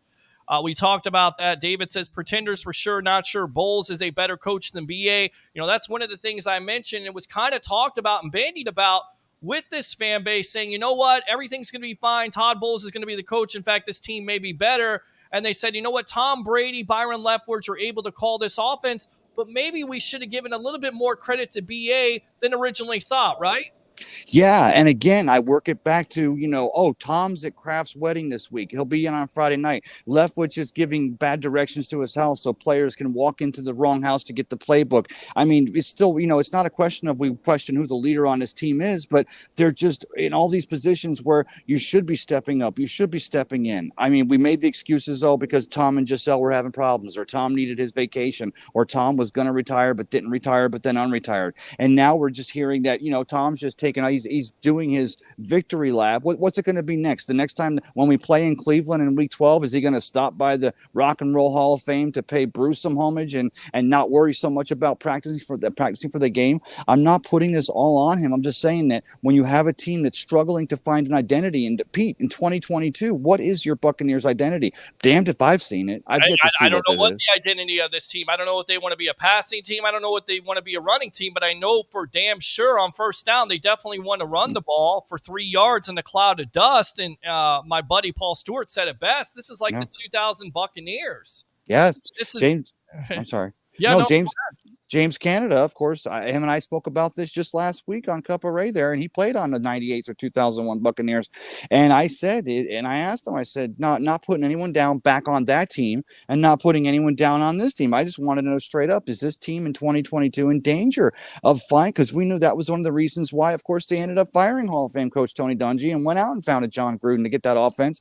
That's for another day. I'm not making, it's apples to oranges, but in 2022, we have a defense who is locking down their side, at least attempting to, but we have an offense that's still struggling to find its identity. I don't think we're really in trouble of that becoming a chasm in this team as far as us against them, but it'd be sure great if the guys could all get on the same page, because I think we'd see better results here against a team like the Pittsburgh Steelers, who honestly we should have had in hand by the second quarter and not look back. Agree. We're on with Tampa Bay Ray Kennedy. Let's read some more of these comments here. Dave says Devin White again causing penalties and blowing coverage plays. It makes him an outside linebacker and be done with it. Totally agree, says Facebook user Roger Shue. Bucs are an 8-9 this season. Roger, I think he's trying to be a tribal troll, but I mean, honestly, 8-9 for the Tampa Bay Buccaneers, no way, right? Well, I keep thinking that this will be the game they turn it on. This will be the game they turn it on. You know, we know the divisional games are tough against the Falcons last week. This will be the game they turn it on. Well, they don't. They come down to a roughing the passer call on Brady Garrett, and they're very much it's a 6-point game. Then today we go into Pittsburgh and everything. So I'm not saying that this is still not a team that should be able to turn it on like that, right? But don't make no mistake. This is not your 2020 Buccaneers that just like in week 12 turn it on. This team, they still have a lot of come to Jesus meetings to have, and they've got to find an identity. Agree, and there's no identity with this team. It's a great point. Jeremiah says Byron Leftovers never has credentials to call any plays as an offensive coordinator. We talked about that. Troy Polamalu been saying Sandwich was horrible from the beginning, but nobody believed me. David says, great, now a tie in the division. Play calling and route running suck. I mean, did you see that today? The wide receivers not helping out Brady. I thought Brady was off in this game, and I'm not going to make excuses whether it was the pressure or not. Of course, we talked about the offensive line not giving him enough time, but Brady starting this game wasn't great either. He's still the passes, the underneath stuff. Is he getting rid of it because he has to because he's going to get killed? Sure. But I also see other plays with a crossing pattern across the middle. And he's throwing at the feet. And again, this is what I'm going back to. I'm not blaming this on Robert Kraft's wedding. I'm not saying that that's the specific reason. But the thing is that the other 52 guys are getting paid just like that 53rd guy. And, they're showing up and they're in the lock. They're getting into their hotel rooms by 8 p.m. and they have curfews and stuff. And it's not so much in 2020 where you were bringing the greatest of all time in here and he was organizing the meetings and they were over at the Berkeley Prep and they were now you're like, okay, this guy's he's starting to and respect him for it. You're starting to try to put together what does life post football look like for you, Tom Brady? But is that not at the expense of this 2022 Buccaneers by 52 other guys? We're still looking for that leadership we got back in 2020. Good point. All right, let's go out to Bucs Dad 101. Embarrassing-ass game. Our offense is stale. Whomever is actually calling the play sucks. Our defense couldn't stop a third down, even if it was third in a football field. That was also the most disappointing aspect of it from the second half on. Third downs of 15, 13, 15, and 11, especially in that crucial time. And somehow, some way, Pittsburgh is able to convert. Make some sense of this, Tampa Bay, Ray. We kept letting them have it came down from the very moment we got that opening kickoff, and we go 1, 2, 3 punt, 1, 2, 3 punt. As I've said over the last 5 weeks, that one of the rock stars of this 2022 season was Jake Camarda, the rookie punter out of Georgia. Right. But I mean, he has been doing some seriously great punting. He's been flipping the script on field position. But the problem is now we're in week 5 or week 6. And the identity still is, we've got a kick-ass punter who can flip the field because he has a great leg. That should not be the narrative. But yet this team, when I see this Buccaneers team go out there for the very first drive at Accenture Field or whatever it is, Heinz Field, and I see him go run left, run right, incomplete pass, punt, it just seems to me like a team that eerily is okay with that. Like, well, don't worry, we'll wake up and find her. No. This team should be going into the game with their identity on the plate and then enforcing it. And that's where the disconnect lies. And I think that's where a lot of us Buccaneer fans are a little bit, verklempt, if you will. All right, let's go out to David here. Oof, O-line stunk today. Christopher Cole Bull said that the team is living off the Super Bowl. They're in fantasy land, so that was the press conference there. Thanks a lot, Chris Cole. Hey, Peter H. Blake, looks like my team did, but I still love you, I believe. I don't know who that is, Facebook user. Hey, Peter Blake, looks like my team did it. Miss you too. Renzi says no pass rush. 2 sacks today. Winfield and Carl Nassib once again. Shaq Barrett, invisible. Joe Tryon Shayanka. Not enough consistent pass rush. Is that also a disappointing aspect of this defense in your opinion? Because it looks like, this defense was like, you know what, let's keep everything in front of us because don't worry, we're going to come out in the end. We'll be fine. And it looks like there's a lot of assumptions going on. We assume that we're going to find it. We assume that we'll move the ball. We assume that we'll start trading touchdowns for field goals instead of field goals for touchdowns. And all of a sudden we assume, and then next thing you know, it's 4 minutes left in the fourth quarter and we're down 3 or 2. This is starting to become a recurring theme against the Falcons, we're seeing this over and over again. And that goes back to the whole, where is this team's identity in 2022? Even if Bears, who lost Thursday night in an embarrassing game to the Washington Football Commanders, whatever, at least they've assumed their identity. They suck, so they've but this team right here, it seems like everyone's waiting to assume someone's going to step up instead of everyone just stepping up and making that identity known. All right, let's go out to the comments here. Let's go out to Montreal. We are horrible. Renty says left guard is so bad. We talked about it. What have you seen from the young man? And Godecki. Yeah. I think, you know what? I still see guys playing above their no, Gedeke. Gedeke. I still see guys punching above their weight class. I still think they're but here's the thing. If you're running a delayed trap play on 4th down, 4th and 1 or 3rd and 2, and the other team knows, everyone in the world knows that that's the play, you're asking a lot of these guys. I mean, it's not just no more, and it's not just, well, he's a rookie and Hainsey's filling in for a Ryan Jensen. Now it's just, everyone in the world knew you were going to run that delayed trap up the 3 or the 2 hole, and you do it, we lose 2 yards, and now you're punting, and it goes back to the hole. It seems like we're just happy. Okay, we didn't screw up. We're going to punt the ball and let our defense lock in. Well, the problem is at some point the offense has to lock in too, or the defense will sue them for lack of support. Good point. All right, let's go out to David here. Either Hicks is ready to play next game, or if not, we should trade them or let him go. Bring in somebody else. That man only played 2 quarters for us all year. Waste of a roster spot, waste of money. I'm not ready to give up on him because I think he's a big factor in what they want to do, not only pass rush, but also stopping the run. But we knew what Hicks was when he came from Chicago. The reason why you get him for so cheap, which you did, you got him for cheap, is because of the injury history. People keep on saying Keyshawn Vaughn could be on the trading block, Kyle Rudolph, but these players have done nothing for the Bucs, so basically they have no trade value at this point, right? Yeah, and I think I'm along with you, Pete. I think that's just if this team can lock themselves in and get to that, winning the NFC South or getting at this point, I hate to say it, it's only 3-3, but if we're going for a wild card, this team gets in Akeem Hicks back and a Julio Jones gets right at some point, then this could be, it'll be dangerous because at that point you hope that Tom's not going to the wedding of a billionaire and he's actually going and showing up with the guys to build that camaraderie. I'm kidding. I know I'm just going off on that over and over again, but the more I thought about it, we see the disconnect in the way this team plays. It just seems like everyone's on their own page trying to figure out a happy medium, and that's not how a team 2 years removed from the Super Bowl and you expect it to be going for playoffs in 2022 and winning their division should be acting. All right, so let's go out to David. This was a gimme win all day. Great job. Bucs can't get 1 yard. 1 yard. Shaking my head. Leftwich and Bowles have to fix this mess. Godwin is a shell. Julio is useless. Garbage team, no heart. David, I'm not ready to say Godwin is a shell. Julio has not made an impact for this team, so I don't know about that. Montrell says starts with coaching. And again, offensive line really soft. Let's go out to LaTanya. I think Thomas's wife is definitely in his head with the witchcraft she be doing. I think I'm going to give her the Byron Leftwich. How about them Bucs, baby? Pretty good comment. Montrell says we got beat in all phases of the game. Sad, and I mentioned this. Good thing for Ryan Suckup. I know you were happy with him. The boot today.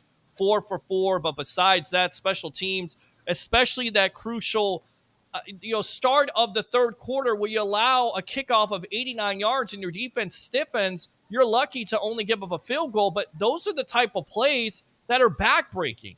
Yeah, and I turned to Tristan right after Suckup made his first field goal early in the game, and I said, at the end of the day, he could make 6 of 6 and be NFC Special Teams Player of the Week. But if you don't get the dub on this game because you're trading field goals for touchdowns, which is at that point is exactly what it seemed like these Buccaneers were willing to do, then, at the end of the day, that's not a team effort. That's an individual goal. And I think we'd all agree that we'd rather have that W than the NFC Special Teams Player of the Week. I see a team that's completely okay with trading those for that. Like they think that something's going to get turned on later. And that's a sad way to play. And I've seen enough of Jalen Darden. I've just seen enough. I get it. He's a 4th-round pick. He's got speed. He can maybe take the top off the defense. But when he returns a punt, he looks like either A, he wants to slip down or go out of bounds. I don't know. I just don't see it. They need somebody to go back there and give them some yards because that is the stuff that you don't take a look at, that you need to take a look at because this Bucs offense continues to have their backs against the wall with the poor field position. Yeah, not a knock on the second-year player, Jalen Darden, but he seems like he's definitely a one-trick pony. He's going to go straight to the sideline, and if he can tiptoe for an extra yard or maybe whack back in for an extra 2 yards, fine. But, and I'll give him this. He definitely can field the ball. So I haven't seen any muff punts or, of that nature. And maybe that's a conservative side of him that the coaches like, right? I don't know. All right. So, yes, I agree with that. LaTanya again says it was bad on offense all around. Good stuff. David says coaching on this team is very suspect. Tim says, I'm with Peter. Throw the ball on first down. Take shots down the field. It's not rocket science.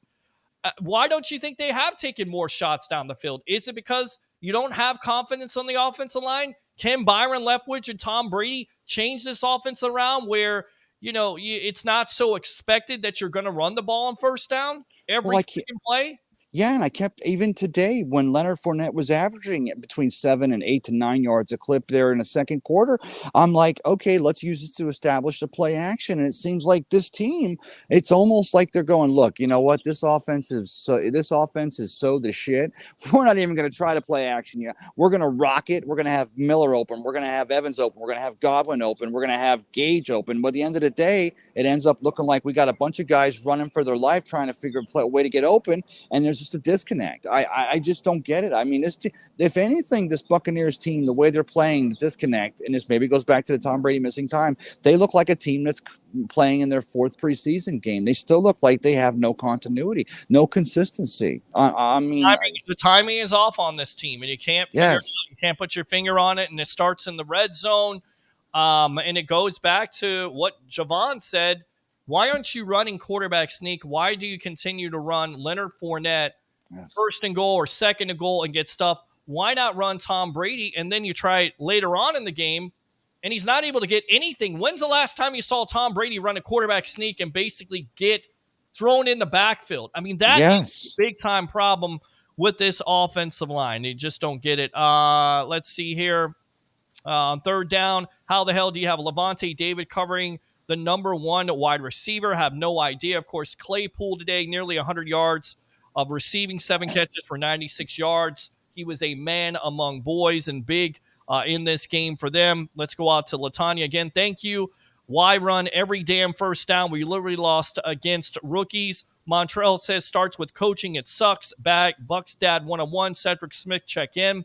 Javon again. They use the running play because other than Evans and Godwin and Brake, they don't trust the wide receivers. And I think this is why I've said before, and I'll say it again, I believe OBJ is the next signing on this team. They have not gotten enough from Russell Gage. They have not gotten enough from Julio Jones. You want a boost. What Tom wants, Tom gets. And if OBJ is out there, he's going to give his best recruiting pitch to him.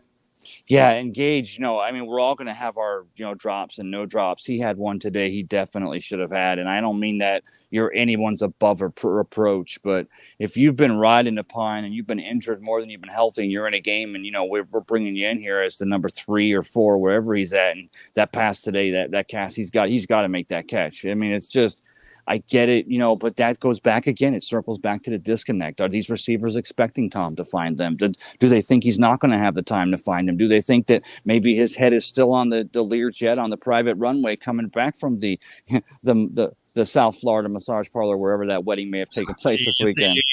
I'm kidding. No, but I'm just saying.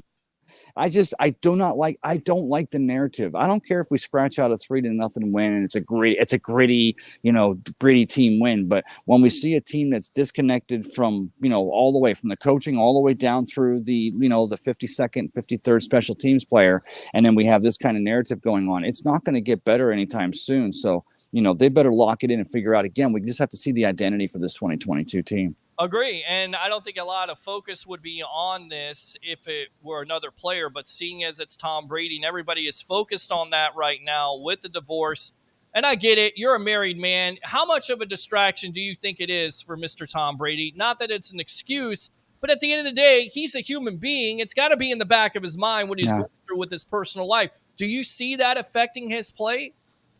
I see that the media has tried to do that he's too old. That didn't work. The media has tried to do that he was 195th overall, 6th round. That didn't work.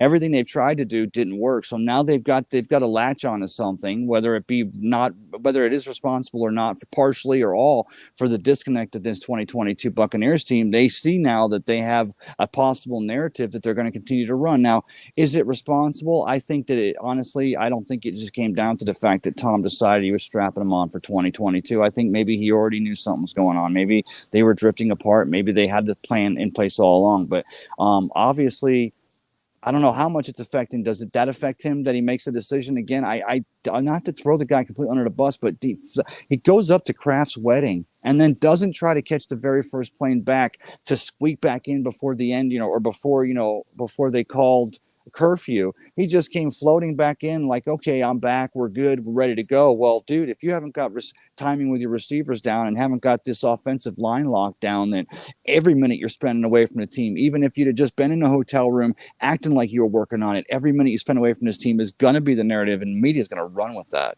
They are going to run with it, and we're on with Tampa Bay. Ray Kennedy, best of the Bay after the Tampa Bay Buccaneers lose to the Pittsburgh Steelers 20-18 to fall to 3-3. It's the Sports Web. I'm your host, Peter Blake, giving you something to think about.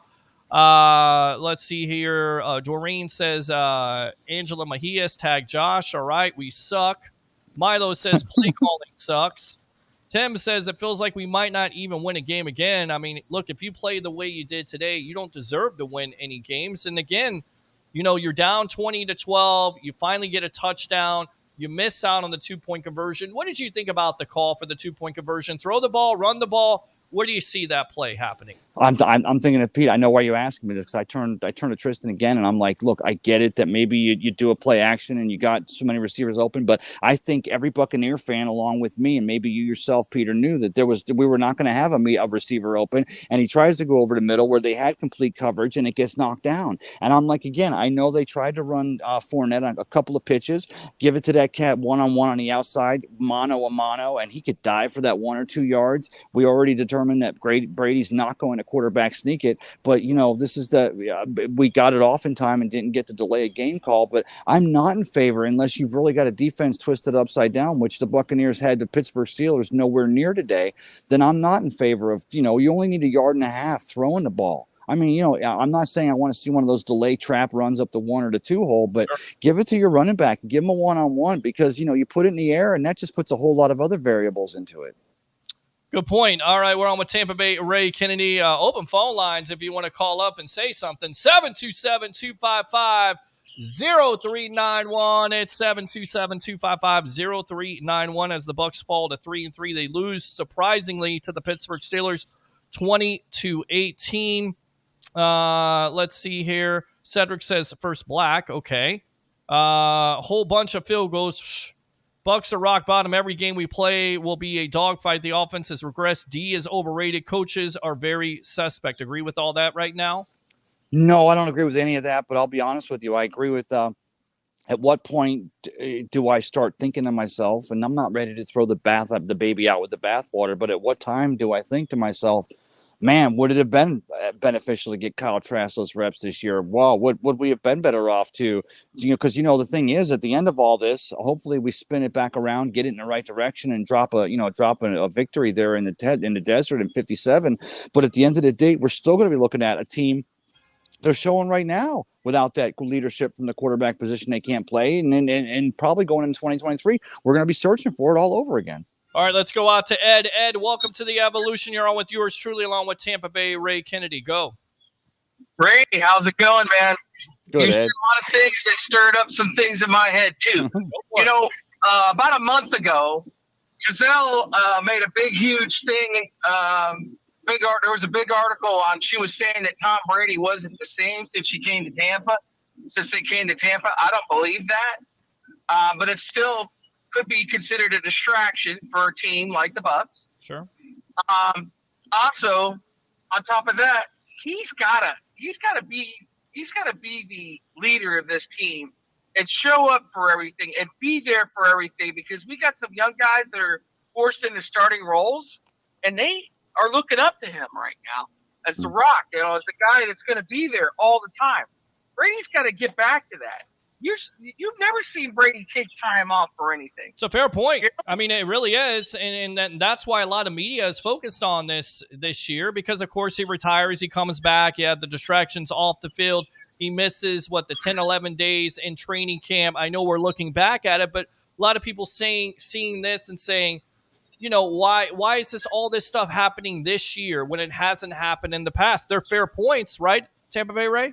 Yeah, and that's exactly it. Is that when you see him yelling on the sideline and his offensive line, and we want to see that from any quarterback in any offensive line group. Inevitably in the back of my mind, and Ed, you probably agree with me. I'm thinking to myself that at least one of those offensive linemen, at least one of them, are thinking, "Hey, buddy, while you were out there on runway 19 getting a reach around on Saturday night, coming back from the party, we were in the hotel in the lobby in the ballroom working on our blocking techniques." So I'm not saying that caused what happened today. What I'm saying is that as we continue along this 2022 campaign, I mean, dude's got to decide: are we locking it down, going for that third Lombardi in team history, and then willing to do everything, or are we going to do that victory lap where if MJ invites us for a round of golf the day before a game, are you going to consider it because the coaches have seemingly given you that much latitude?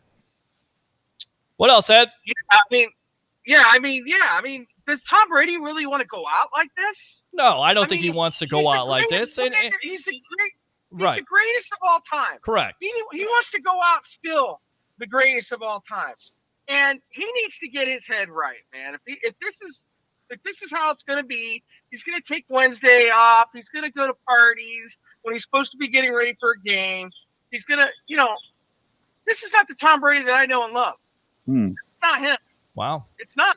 I've been following him for years because he's been on my fantasy teams, and he's to every meeting, he's to every practice. Not making excuses for this one game that this is the reason why, like Ray's saying, but I'm thinking as a player that looks up to him, he's the captain. I mean, at the end of the day, he's the quarterback. He's going to get, the most success and get the most flowers and everything else. And he is also going to get the most criticism at the end of the day. And it's warranted because you have no business losing to the Pittsburgh Steelers, who are once again getting their doors blown off by the Buffalo Bills. And they're desperate for a win, but you're with a rookie quarterback who hasn't even thrown for over 100 passing yards. Anything else, Ed? No, that's it. He just knocked some things around that I've been thinking about too. Good stuff, Ray. All right, good stuff. Ed. Good to see you, brother. Yeah, let me go ahead and give you the Byron Leftwich. How about them Bucs, baby? I don't know if I should necessarily do that because of calling today. We need Jensen back bad. Offensive line sucks. Ben Cornette, I'm starting to think it's actually Quan Alexander wearing 45 right now instead of Devin White. Wow. Bucs 1-of-1. Every third down that was over 10 yards extended their drive. That was the most disappointing aspect. You could talk about the offense all day long, but when you need a defensive stop and you got them in those situations where, once again, 15, 13, 15, 11, and you can't make a play and somebody can't step up, Carlton Davis can't step up, guys that you depend on like Levante David, Devin White, or you can't get to the quarterback, that is a problem. Well, let me ask you this, though. Again, Peter, we saw it this week. We saw it twice this week, and we saw it last week once when you've got 4th and 5, 4th and 10, 4th and 11, and all of a sudden these defenses are committing these penalties, whether it be offsides or whether it be, illegal substitution, and they give our offense 5. Okay. Now we don't have the same team we had in 2022. Obviously, we're proving that we'll take these points, but that Buccaneers team would have put the offense back out there just to smite them. Just to go back and say, y'all want to be offsides on 4th and 10? Now we have 4th and 5, and we're going to go for it on the 15-yard line. And if we don't get it, we still trust our defense to stop you, and then we'll score that touchdown. Instead, we have a Buccaneers team today that seems completely satisfied with just going for field goals. Like, let's just put points on the board because we act like we haven't been there before. That's the disconnect that scares me. That is a disconnect there. And again, your Tampa Bay Buccaneers fall to the Pittsburgh Steelers 20-18 to go to 3-3. Next up, the Carolina Panthers, who are doing their own thing right now as the Rams are completely struggling in that game. Last check, 10-7 right now, watching this Kansas City Buffalo game, which we'll get to that game in just a little bit here, 7-3 in a barn burner, which a lot of people thought it was going to be over. Not today. It is going to be under. Let's go out to David here. BA, we need you. Take over play calling. Byron has to go. Troy Palomaro, you can't wait to bring back Gruden, baby. That's not going to happen. Chris says a lot of teams are doing much more with much less. This is on the players. Bucs are the most underachieving squad in the NFL. Good comment by Chris. I tell you what, I'll give you the fire the cannons for that. I mean, do you agree with that, Ray? Is that pretty simplistic at this point. Yeah, because I think, like I said, I've seen all 32 teams play so far this year, and teams have settled into their identity, some worse than others. Some are underachievers that are overachieving. Some are teams that, in the past have been big overachievers or big achievers that are going to be underachieving. But, is it just because that we're all so focused on this Buccaneer squad? But as far as what are you? Are you a scrappy team that's going to fight from down? Are you you're not a front runner because you get a 21-0 lead on the Falcons last week. You let them climb back into it. You can't keep into a close game with Pittsburgh because you're trading, like I said, field goals for touchdowns. I mean, what is that? That's one of the things that I want to get the 57 out there in Arizona. I'd love to see this team win their third Lombardi, but one of the most frustrating things is I'd almost trade it all just to have an identity. This team gets to week 12. What is this team's identity? That we're going to luck into a victory, that we're going to barely hold off the other team, that we're going to prevent offense and defense? That's frustrating for Buccaneer fans. It is. All right, let's keep on reading these comments. Milo says, BA kept Leftwich reeled in and committed to the run a little bit more. Cedric says, there it is. No accountability. Absolutely. We have accountability on this show. We talked about it. You got to have accountability on all facets of the game. Offense, defense, and special teams. None of that happened today. Don't use that Byron sound when he sucks. We still use it here. How about those Bucs, baby? Bucs dad 101. Brady needs to be held accountable. We talked about it. Didn't have his best game. He didn't. Brady spending time at weddings instead of spending time with his offense, getting on the same page. Troy Polamalu, it's not Leftwich's fault. Angela says, Doreen Reese, Joshua Mejias, check this out. Misador says the loss falls on coaching and discipline and the front office. You again see the Bucs in a position to need, much like last season.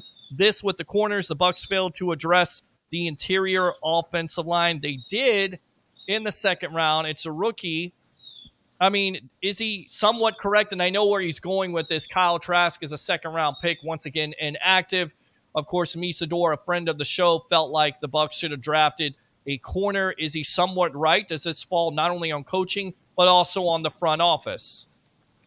I don't know about front office, other than the fact that the front office has possibly led this thing to where the whole kumbaya Arians, we're going to give you a nice office, we'll let you stand on the sidelines in New Orleans and make waves, and then Byron, Coach Bowles, we're going to let you do your thing. And I said this in the preseason. I saw the Buccaneers getting manhandled in the preseason. I wasn't trying to poo-poo on Coach Todd Bowles, but I looked and I saw the exact same coach that I saw on the sidelines for the New York Jets, 6 years ago. And that was a coach that I think he cares. I know he does. And Lord knows his defensive philosophies and schemes are top-notch. But I see a coach that at times doesn't seem to have that passion. I've heard he has it, but I've darn well yet to seen it on the sideline as far as when the Bucs have been struggling through some of these close games and a loss like today. And maybe he's just being dignified, but I'd like to see a coach that can spit a little hot fire and brimstone. I agree with you. Let's go out to Misador. Scripted plays. Leftwich only calls 3 plays on first down. Run up the middle, run to the left, and run to the right, I guess. I would love to know how many audibles were called and how many did Brady change in the huddle, or is it Leftwich just calling bad plays? We don't know.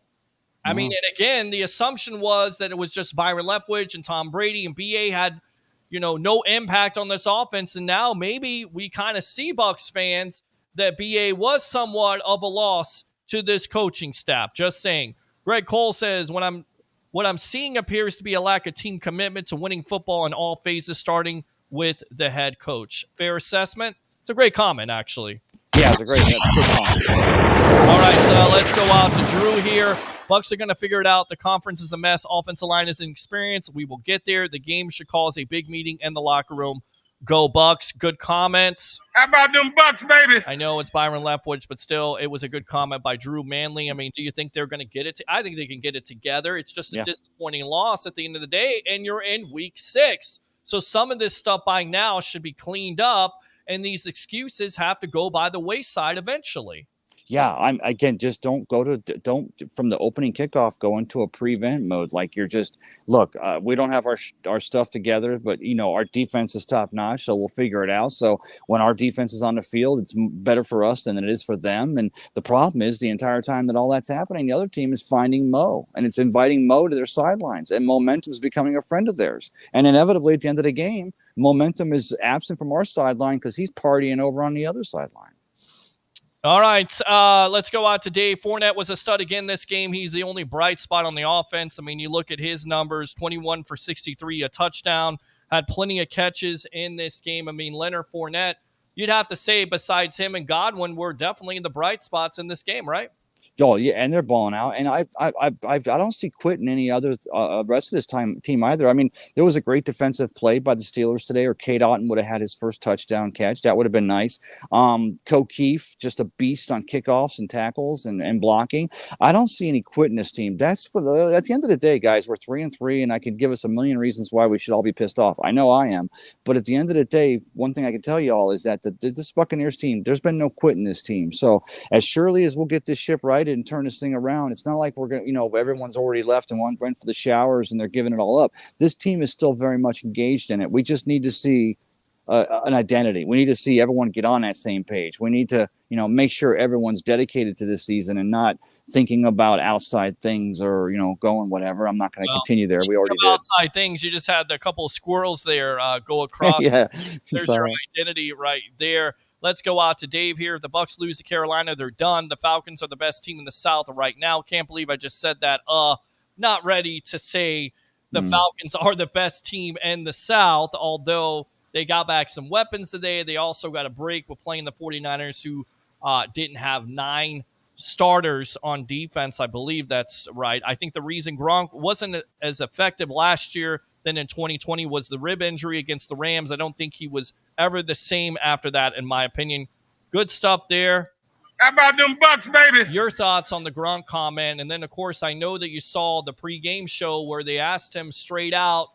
I don't know if it was a dramatic pause or whether he was thinking about it or still contemplating and coming back to the NFL. Of course, he spiked on it because it was like and spike. He spiked on it. So basically, he's saying he's not going to come back. Do you believe him?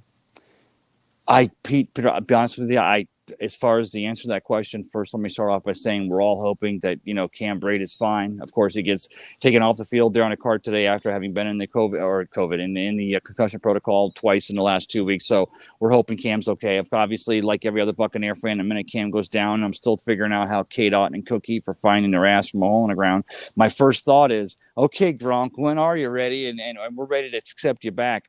The more I see of him lately and some of the things he's doing, the more I start to become convinced that he's not coming back. But I also know that if this team gets their identity and they start locking in a Julio, they start getting healthy, we get a Ryan Jensen back that, if Gronk is in shape for that run, it would behoove him not to consider it. So he doesn't take the wear and tear on the body and the excessive hitting and stuff and joins us for October, November. But if Tom Brady losing his timing with his receivers and his tight ends isn't just a result of so much as being 102 years old, but also the fact that he's yet to decide exactly how committed he is to this season, then why would I think all of a sudden that Gronkowski is going to show up in week 12 and all of a sudden they're going to be fluid again? I know they're tight, but at the end of the day, it still comes down to repetitive practice. It does, and you got to be in football shape, and who knows if he's in football shape or not, so we just assume you got to go with what you got. Cam Brate injury looks like it's a very serious one, very scary scene there versus the Steelers. He goes out in a cart. He does have movement in his extremities. That's a good thing, but it looks like he suffered a concussion once again. So no telling how long he's going to be out. So guys, once again, like a Cade Otton, a Cole Keefe, and of course a Kyle Rudolph, who we continue to talk about as a veteran presence. And I think that's probably the most disappointing aspect. He's going to have to step up in this offense. Agree? Yeah, just like the rest of the entire offense. He's searching for his identity. He hasn't found why the offense haven't found their place as far as complementing this defense and making a run for the Lombardi in 2022. Rudolph is also still trying to find his place in this offense. I'm not Gronk. I can't be Gronk, but what am I? I'm above Cade Otton. I'm not a blocker like O'Keefe, but I need to catch this ball and then bury the lead. Rudolph, at the end of the day, when the ball comes your way, catch it. Yeah, it's as simple as that, right? Yeah. Leave Gronk alone. He doesn't want to be a part of this clown train. That's right. You're a clown. Let's go out to Drew here. Ben Cornette, I also noticed what he said pregame. He does not miss the hits by safeties, which happened in that game. Absolutely. Ben says Drew Manley true. Drew again. Dave England, they won't lose to Carolina. I promise you that. Who knows at this point? Because, again, it comes back to any given Sunday. Right now, that team just fired their coach. They don't have their quarterback. And for some reason, the last time I checked, they're beating the Super Bowl champion LA Rams. Figure out the NFL. All right, I don't understand why we didn't leave Fournette to help block with the interior line. Good question. Honestly, I don't think we've been that good all year. When our running back is our leading receiver, there's something wrong with our offense. That's another thing that you continue to see. Guys just not able to get open. And if it's not Godwin or Evans, guys got to step up. And that means Scotty Miller and Russell Gage. And they haven't done that enough consistently, which is why I continue to go back to this. OBJ is going to be a Tampa Bay Buccaneer. Put it down, book it. It's going to happen. Yeah, and let's be honest.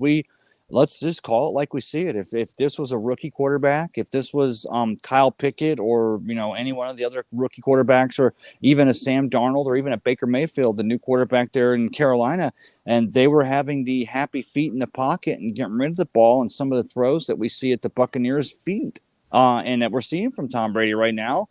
Save that thought. Let's go out to Roger Shue, the tribal troll. Acknowledge me. Welcome back to the evolution. What do you have to say, my friend? You're on with Tampa Bay. Peter Ray Kennedy. Blake. Yes. I have figured out the Buccaneers' problem. Go for it. This is all Tampa Bay Ray's fault. He quit wearing the Bucs half shirt. You know what? You're enough of you. Because nobody wants to see that at all. That's definitely not the reason why. Tampa Bay Ray, you rocked it. It worked. Bring it back, brother. Only you won't see that, my friend. Only He's you. right. He's right, though. Let's call it. How about new? How about new? No. I mean, I'm not saying that I wanted to see it. I'm saying it worked. Bring it back next week, Ray. You got it, brother. You need to go. Get out of here. 727-255-0391. It's 727-255-0391. I'm your host, Peter Blake, along with Tampa Bay Ray Kennedy. Best of the Bay here after the Bucs and their disappointing loss versus the Pittsburgh Steelers, 20-18 to fall to 3-3. We're reading these comments here. Half shirt, I don't want to see it. Please don't bring it back. Please don't. Not on your show, brother. No, brother. Please don't. All right, so week 6, the Bucs might be a top 25 team in the NFL. That's the most disappointing aspect. I didn't realize this, but they're 31st on offense and rushing. It seems like they rush the ball more this year, but again, they're not having that success, and it goes back to not only play calling, but your offensive line getting that necessary penetration, which they're not getting consistently, right? Right. And those numbers, the reason why they skew and you have that bad offensive, the running game is because you're throwing it 135 times a game. So you start taking into account total number of offensive snaps versus, versus passes versus runs. What is the average per run? And the fact of the matter is, again, that would all go if this team would establish their identity. Are we a smash mouth, going to bring in Leonard Fournette, going to bring in Keyshawn Vaughn, going to bring in Rashid White, going to bring in a Giovanni Bernard? We're going to come in and we're going to ram it down your throat? Or are we going to use play action to set up the run? And even today, as much as I've been calling all season to pitch the ball, I said, look, pitch the ball to Fournette on the left or right. Let him go one-on-one. But you guys and girls out there today saw it, that it almost they did it on the fourth down. They did it on the fourth down, to get back into the game. Of course, that last drive where they scored a touchdown, they did it on fourth down with getting that done. That was key. We haven't seen that, and we've seen that the interior line is the weakness of this team. And how do you get pressure on Tom Brady in his face up the middle of the interior? So you've got to fix that offensive line. And it goes back to what Paul Stewart said. You're kind of limited in what you can do because of that offensive line not being consistent enough, especially in the interior. And that's the reason why the play calling is so bad, because, I learned back when I played for a very, very, very bad high school football team that we were getting beat by a team like the Manatee. Or teams from down south of Sarasota. We were getting beat like 76-0. And I learned very early on that if you've got a weak interior, you run it outside. If you've got a weak outside, you run it inside. If you've got, so you make the play calls. But yet sometimes it seems like that this team, this Byron Leftwich offensive play calling is like, we know that our weakness is we've got like, 17 rookies across the O-line. We know that Ryan's out. We know that we're still going to run a trap delay up the 2-hole because we're going to show them who's the boss. Well, guess what? You're not the boss because they fill the hole. They get tackled for a loss of 2 or 3. And not only your offensive line is missing assignments and not blocking people in week 6, which makes no sense at all. How can you not block a Cam Haywood? How can you not do that? Yeah, he's like the best thing they got over there on the other side. That should be maybe your A guy. But yeah, why did the assignments you're running? And again, it just seems like it's kind of a desperate for an identity. Like I think even the players themselves are okay. We know Tristan Wirfs knows he should be an all-pro, and Donovan's best availability is his availability or whatever. But, at the end of the day, a team likes to know, are we 3 yards in a cloud of dust kind of team, or are we going to be just the most awesome or receivers open on every play? And the 2022 Buccaneers, they feel like they're trapped in the upside down, and it's a bad episode of Stranger Things. They can't find their identity. So where everybody's just trying to find one, and it ends up we don't find one, and we end up losing the game like we did today to the Pittsburgh Steelers. Update on some scores here. Arizona losing to Seattle 12-3. Seattle has been the surprise of the season, and a shocker. Carolina firing their coach. It matters. 10-7 over the Rams right now. It looks like the third quarter. 24-20 Giants over the Ravens. I'm just reading. Wow, the Giants won and the Jets won. Unbelievable. I called those. I called both of those. You did? Yeah, I did. All right, let's go out to Paul Stewart here. You cannot have 10 NFL starting caliber players on your roster. The plan was to have Gadecki and Hansey gain experience during the year. This happens in the National Football League. You're absolutely correct. 3rd and long twice on that last drive. No pressure on the quarterback. Jason, you think it's communication between the line and Brady? I mean, that seemed like it crept up again. That's why it seemed like Brady was basically chewing out that line because there's a communication flaw.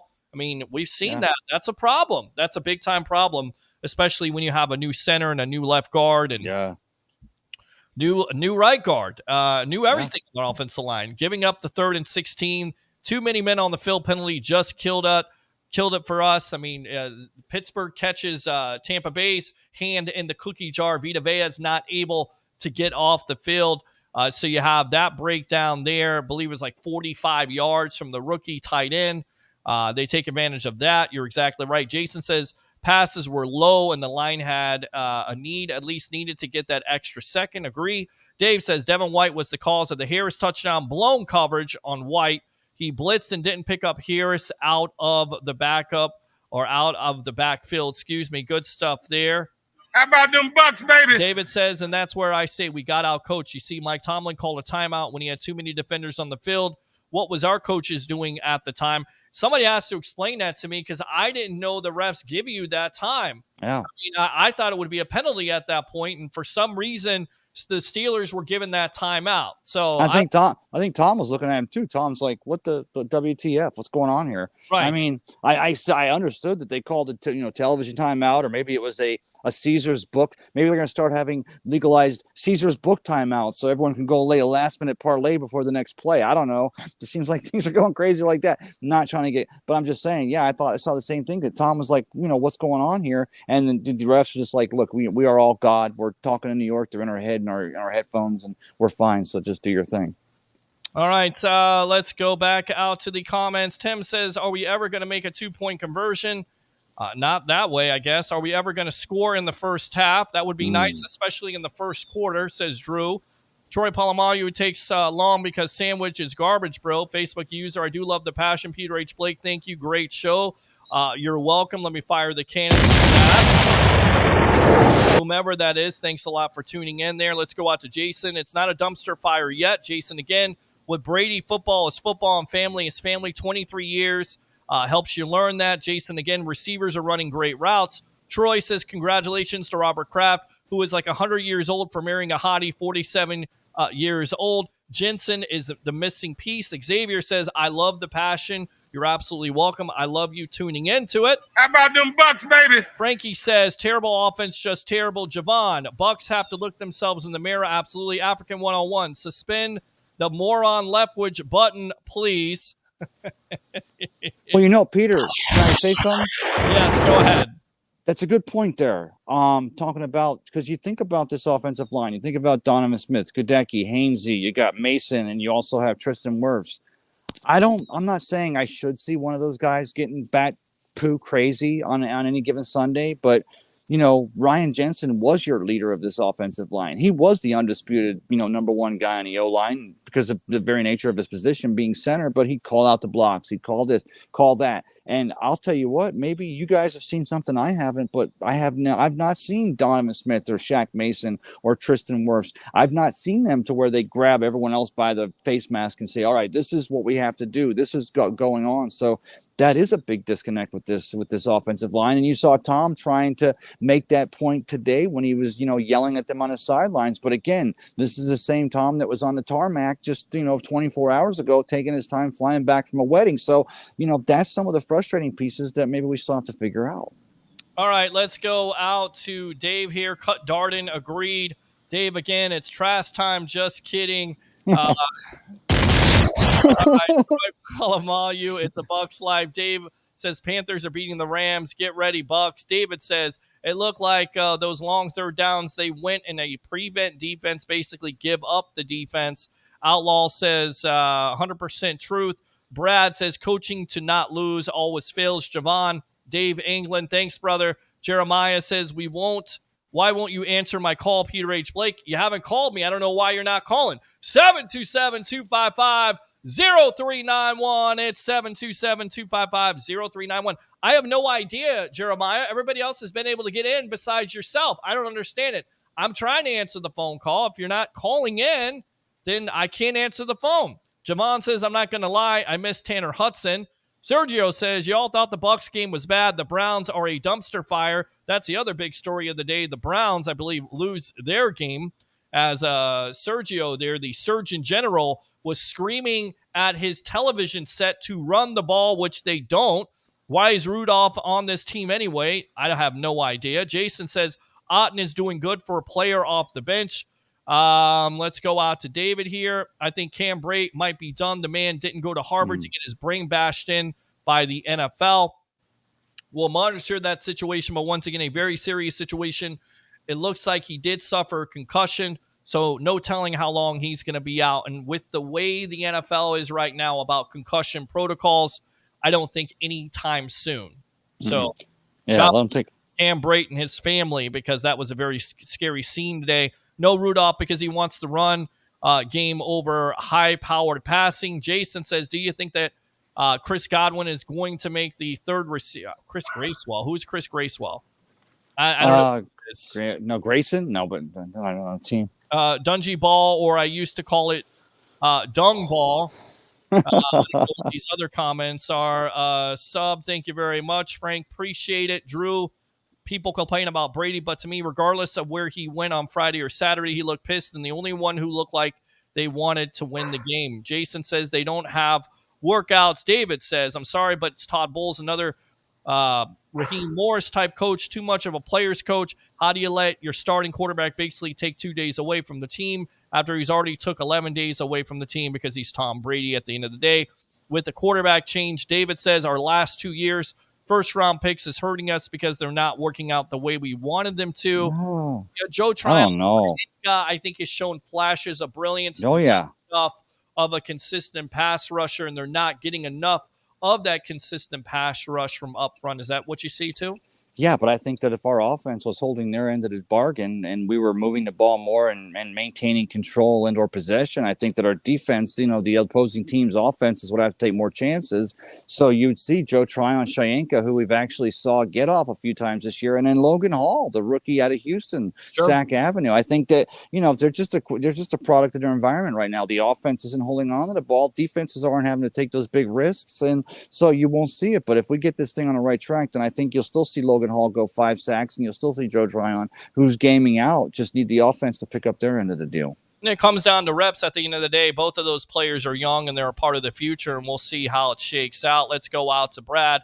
Dungy with the conservative ball control, run, and low-score defense first. Keep the games close, and I get that. You want to do that, but your defense has to make those stops. That's the difference that didn't happen today. And if you're going to have a defensive mentality and your offense is not going to help you out, you have to stop teams on third downs in order to be elite defense, and they weren't elite today. I have to go back and watch it, but somebody wrote that on the second half kickoff that the Steelers made a makeshift wedge to spring him open. That, by the way, would be illegal because I believe they took out the wedge out of the game. Darden runs right into the pile or straight out of bounds all the time. all the time. I'm so sick and tired of Yeah, he does. return punts, honestly. Sick of it. All right. I tell you, Pete, I'm tired of this team having first and goal. And then us being like, we have first and goal from mostly at times inside the 5-yard line. And, 3 plays and 6 minutes later, we're like, okay, let's get this field goal and we'll lock them down. That's not the way to play. That's not the winning formula. I mean, it's not like we're, we're bringing Ryan in because the drives are stalling on the 30-yard line because of a bad field. We were having first and goal. And we're consistently going out and kicking field goals. And then we're going for it on fourth and we're trying to go for 2-point conversions.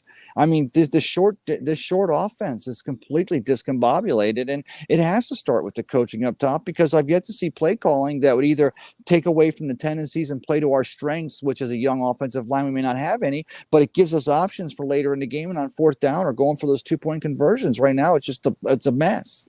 It is a mess. Where's Julio? He's hurt. We know that. Let's go out to Polly. Need to see some accountability before we can move forward. Change the culture, identity. Not seeing that at the coaching level can help. But I think BA wouldn't have stood for this. That's a good point there. Go ahead and fire the cannons. Let's go out to Troy. Just seen a dozen Bucs fans jump off the Skyway Bridge. Once again, nonsense. Troy Polamalu, where's Harold? Who knows? I wish you would just be quiet now. Everyone needs to be held to the same level of accountability, including Brady. This team is currently constructed without a true outspoken veteran leader. Not ready to say that. Brady is the leader of this team. Somebody has to have a backup guard that is better than our rookie that we can trade for. Misador says, dude's fantasy team holds meetings. Misador says, Bucs lost to the Steelers because Tomlin's flat out a better coach. Very good point. We'll give you the Ric Flair on that one. Let's see here. David says Brady doesn't care if he goes out like this. His whole career has been wrapped around controversy. Became the greatest of all time with controversy against him. That's why I'm not ruling him out or this Bucs team out, because he is used to those adverse conditions and he's able to succeed. So let's not just think the whole sky is falling, but it is a disappointing loss. I'm going to call it now. As long as Ryan Jensen is a Bucs, Brady may not retire after the season. He may not. I mean, people think that he's just going to retire at this point. Now that he's getting a divorce, does that kind of change things for him? We shall see. Tim says, identity is we win ugly and we lose ugly. David says, back to Gronkowski pregame comments. I thought when they said it, it was like it means it was true. When he said spike it, it means that it was wrong. And the question was, would he come back to play this year? He didn't like it. He spiked it.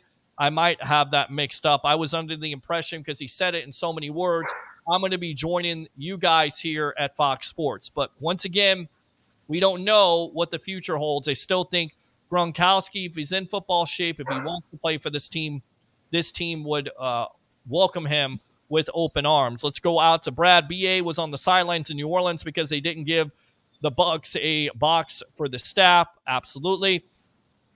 Breeze is gone. Chokemaster Ryan is gone. And the Bucs still can't take over the division. It was supposed to say the question to Gronkowski is that's what he was coming back this year. That's exactly what they were asking. Buffalo KC 10-10 at the half.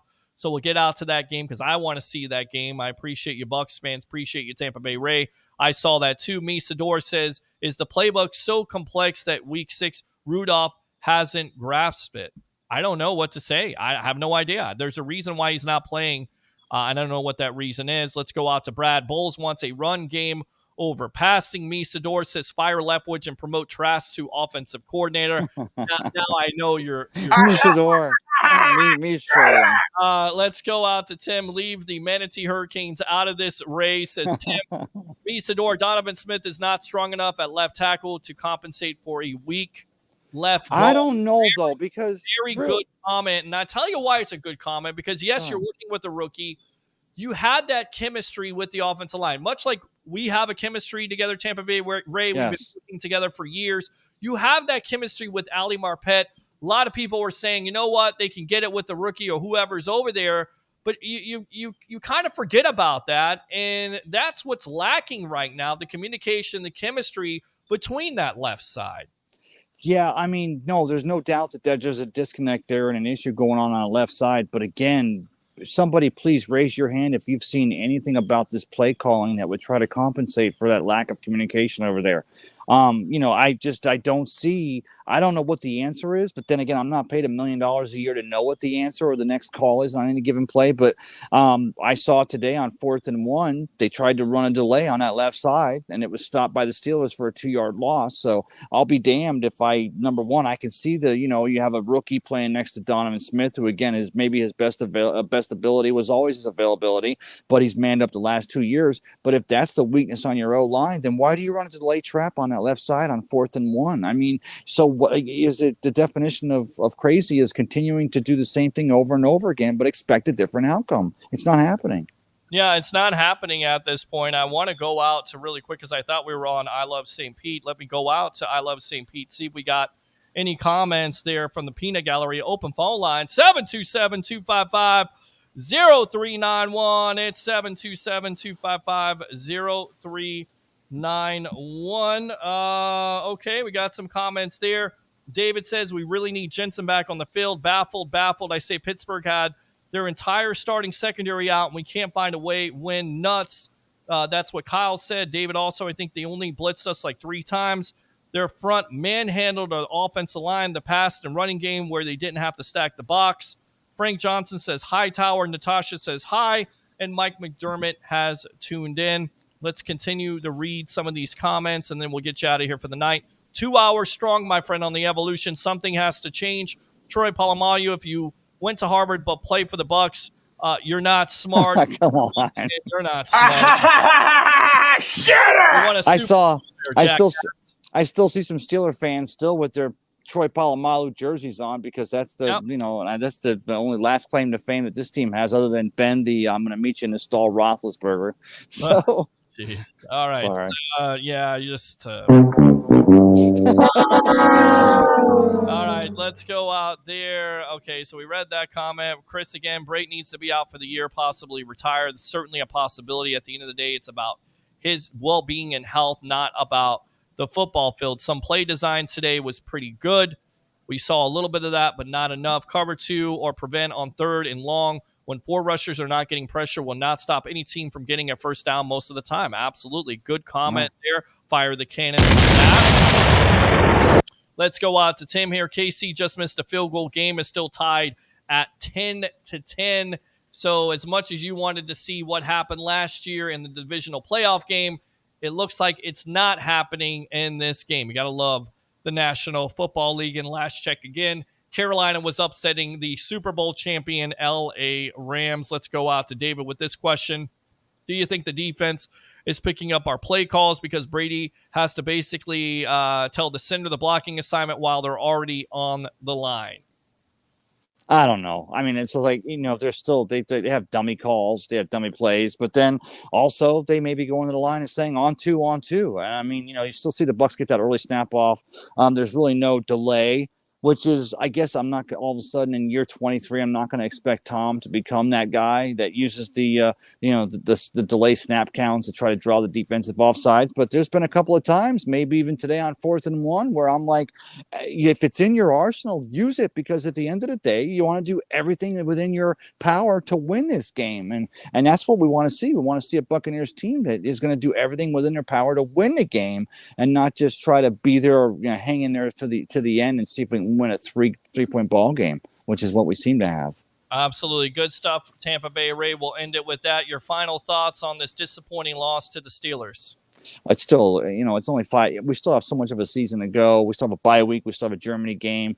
We just need to see a team again. I'll be railing for this year, week in and week out from here till the end of the season. Hopefully it's sooner than later. Let's just see this team get their 2022 identity so that everyone's on the same page. When you see this Buccaneers team and everyone get on the same page, that's when we'll see the team that we expect to dominate in today's landscape, in today's NFL. Good stuff. Let me go ahead and give you the Ric Flair. I'm going to give you the Byron Leftwich. How about them Bucs, baby? All right. Good stuff there, Tampa Bay. Ray Kennedy, best of the Bay. Thanks a lot for joining me here on the Sports Web. All right, my friend? All right. Always a pleasure, brother. I'll talk to you soon. All right. Appreciate you as always. Open phone line, 727-255-0391. It's 727-255-0391. 0391. Of course, they got the Carolina Panthers next. Last check on that score, the Rams are winning now 17-10. In fact, let's go around the NFL, get some scores around the league. We'll talk just a little bit more, and then we will get out of here for the day. Again, 17-10, Rams over the Panthers here. Fourth quarter, 12:45 left in that game. Bills and Chiefs tied at 10. Seahawks beating the Cardinals in a barn burner of a game, 12-9. Early on today, the Vikings defeated the Miami Dolphins 24-16. Jets, Jets, just don't end the season yet because they're definitely winning right now with confidence. They upset the Green Bay Packers in Lambeau 27-10. Of course, we talked about the Bucs losing to the Pittsburgh Steelers. What else is going on here? The Falcons beat the 49ers 28-14 and a little bit of a surprise. And once again, games later on today, the games today, Bengals beating the Saints the 30-26 in a comeback there. Patriots all over the Browns 38-15 with a backup quarterback, just continue to get it done. Colts beat the Jacksonville Jaguars. Where was this last year? Of course, the Jaguars eliminating the Colts last year, but the Colts get revenge 34-27. Giants break up the Giants here 24-20 over the Baltimore Ravens. And of course, games later on, Cowboys versus the Eagles on Sunday Night Football, and then Sunday Night Football, and then Monday Night Football, Broncos versus the Chargers on Monday Night Football. Let's go out to the last comment here, and then we'll wrap it up for the night. I don't see Brady changing calls like he used to. I would like to know if this is a change in coaching. Great comment. I'm not sure at this point, but you got to play better in all facets of the game. And if you don't, you fall to the team. You fall to a team like the Pittsburgh Steelers, which the Bucs did today, 20-18 to fall to 3-3. Once again, next up, the Carolina Panthers. Thank you very much to Paul Stewart of BuckPower.com. Thanks a lot to Tampa Bay Ray Kennedy, best of the Bay. All the callers, all the comments. Like and subscribe to the Sports Web on YouTube. Like I Love St. Pete, the Hub, and Amped Up Sports, and do 3 things on this disappointing Sunday, but that's okay, Bucs fans. They'll be back next week. I'll be back next week. Bring your passion. Bring your excitement. Just don't bring any nonsense. I'm your host, Peter Blake, your Rolex reporter. What time is it? It's my time. And Bucs fans, it's your time. Have a great night.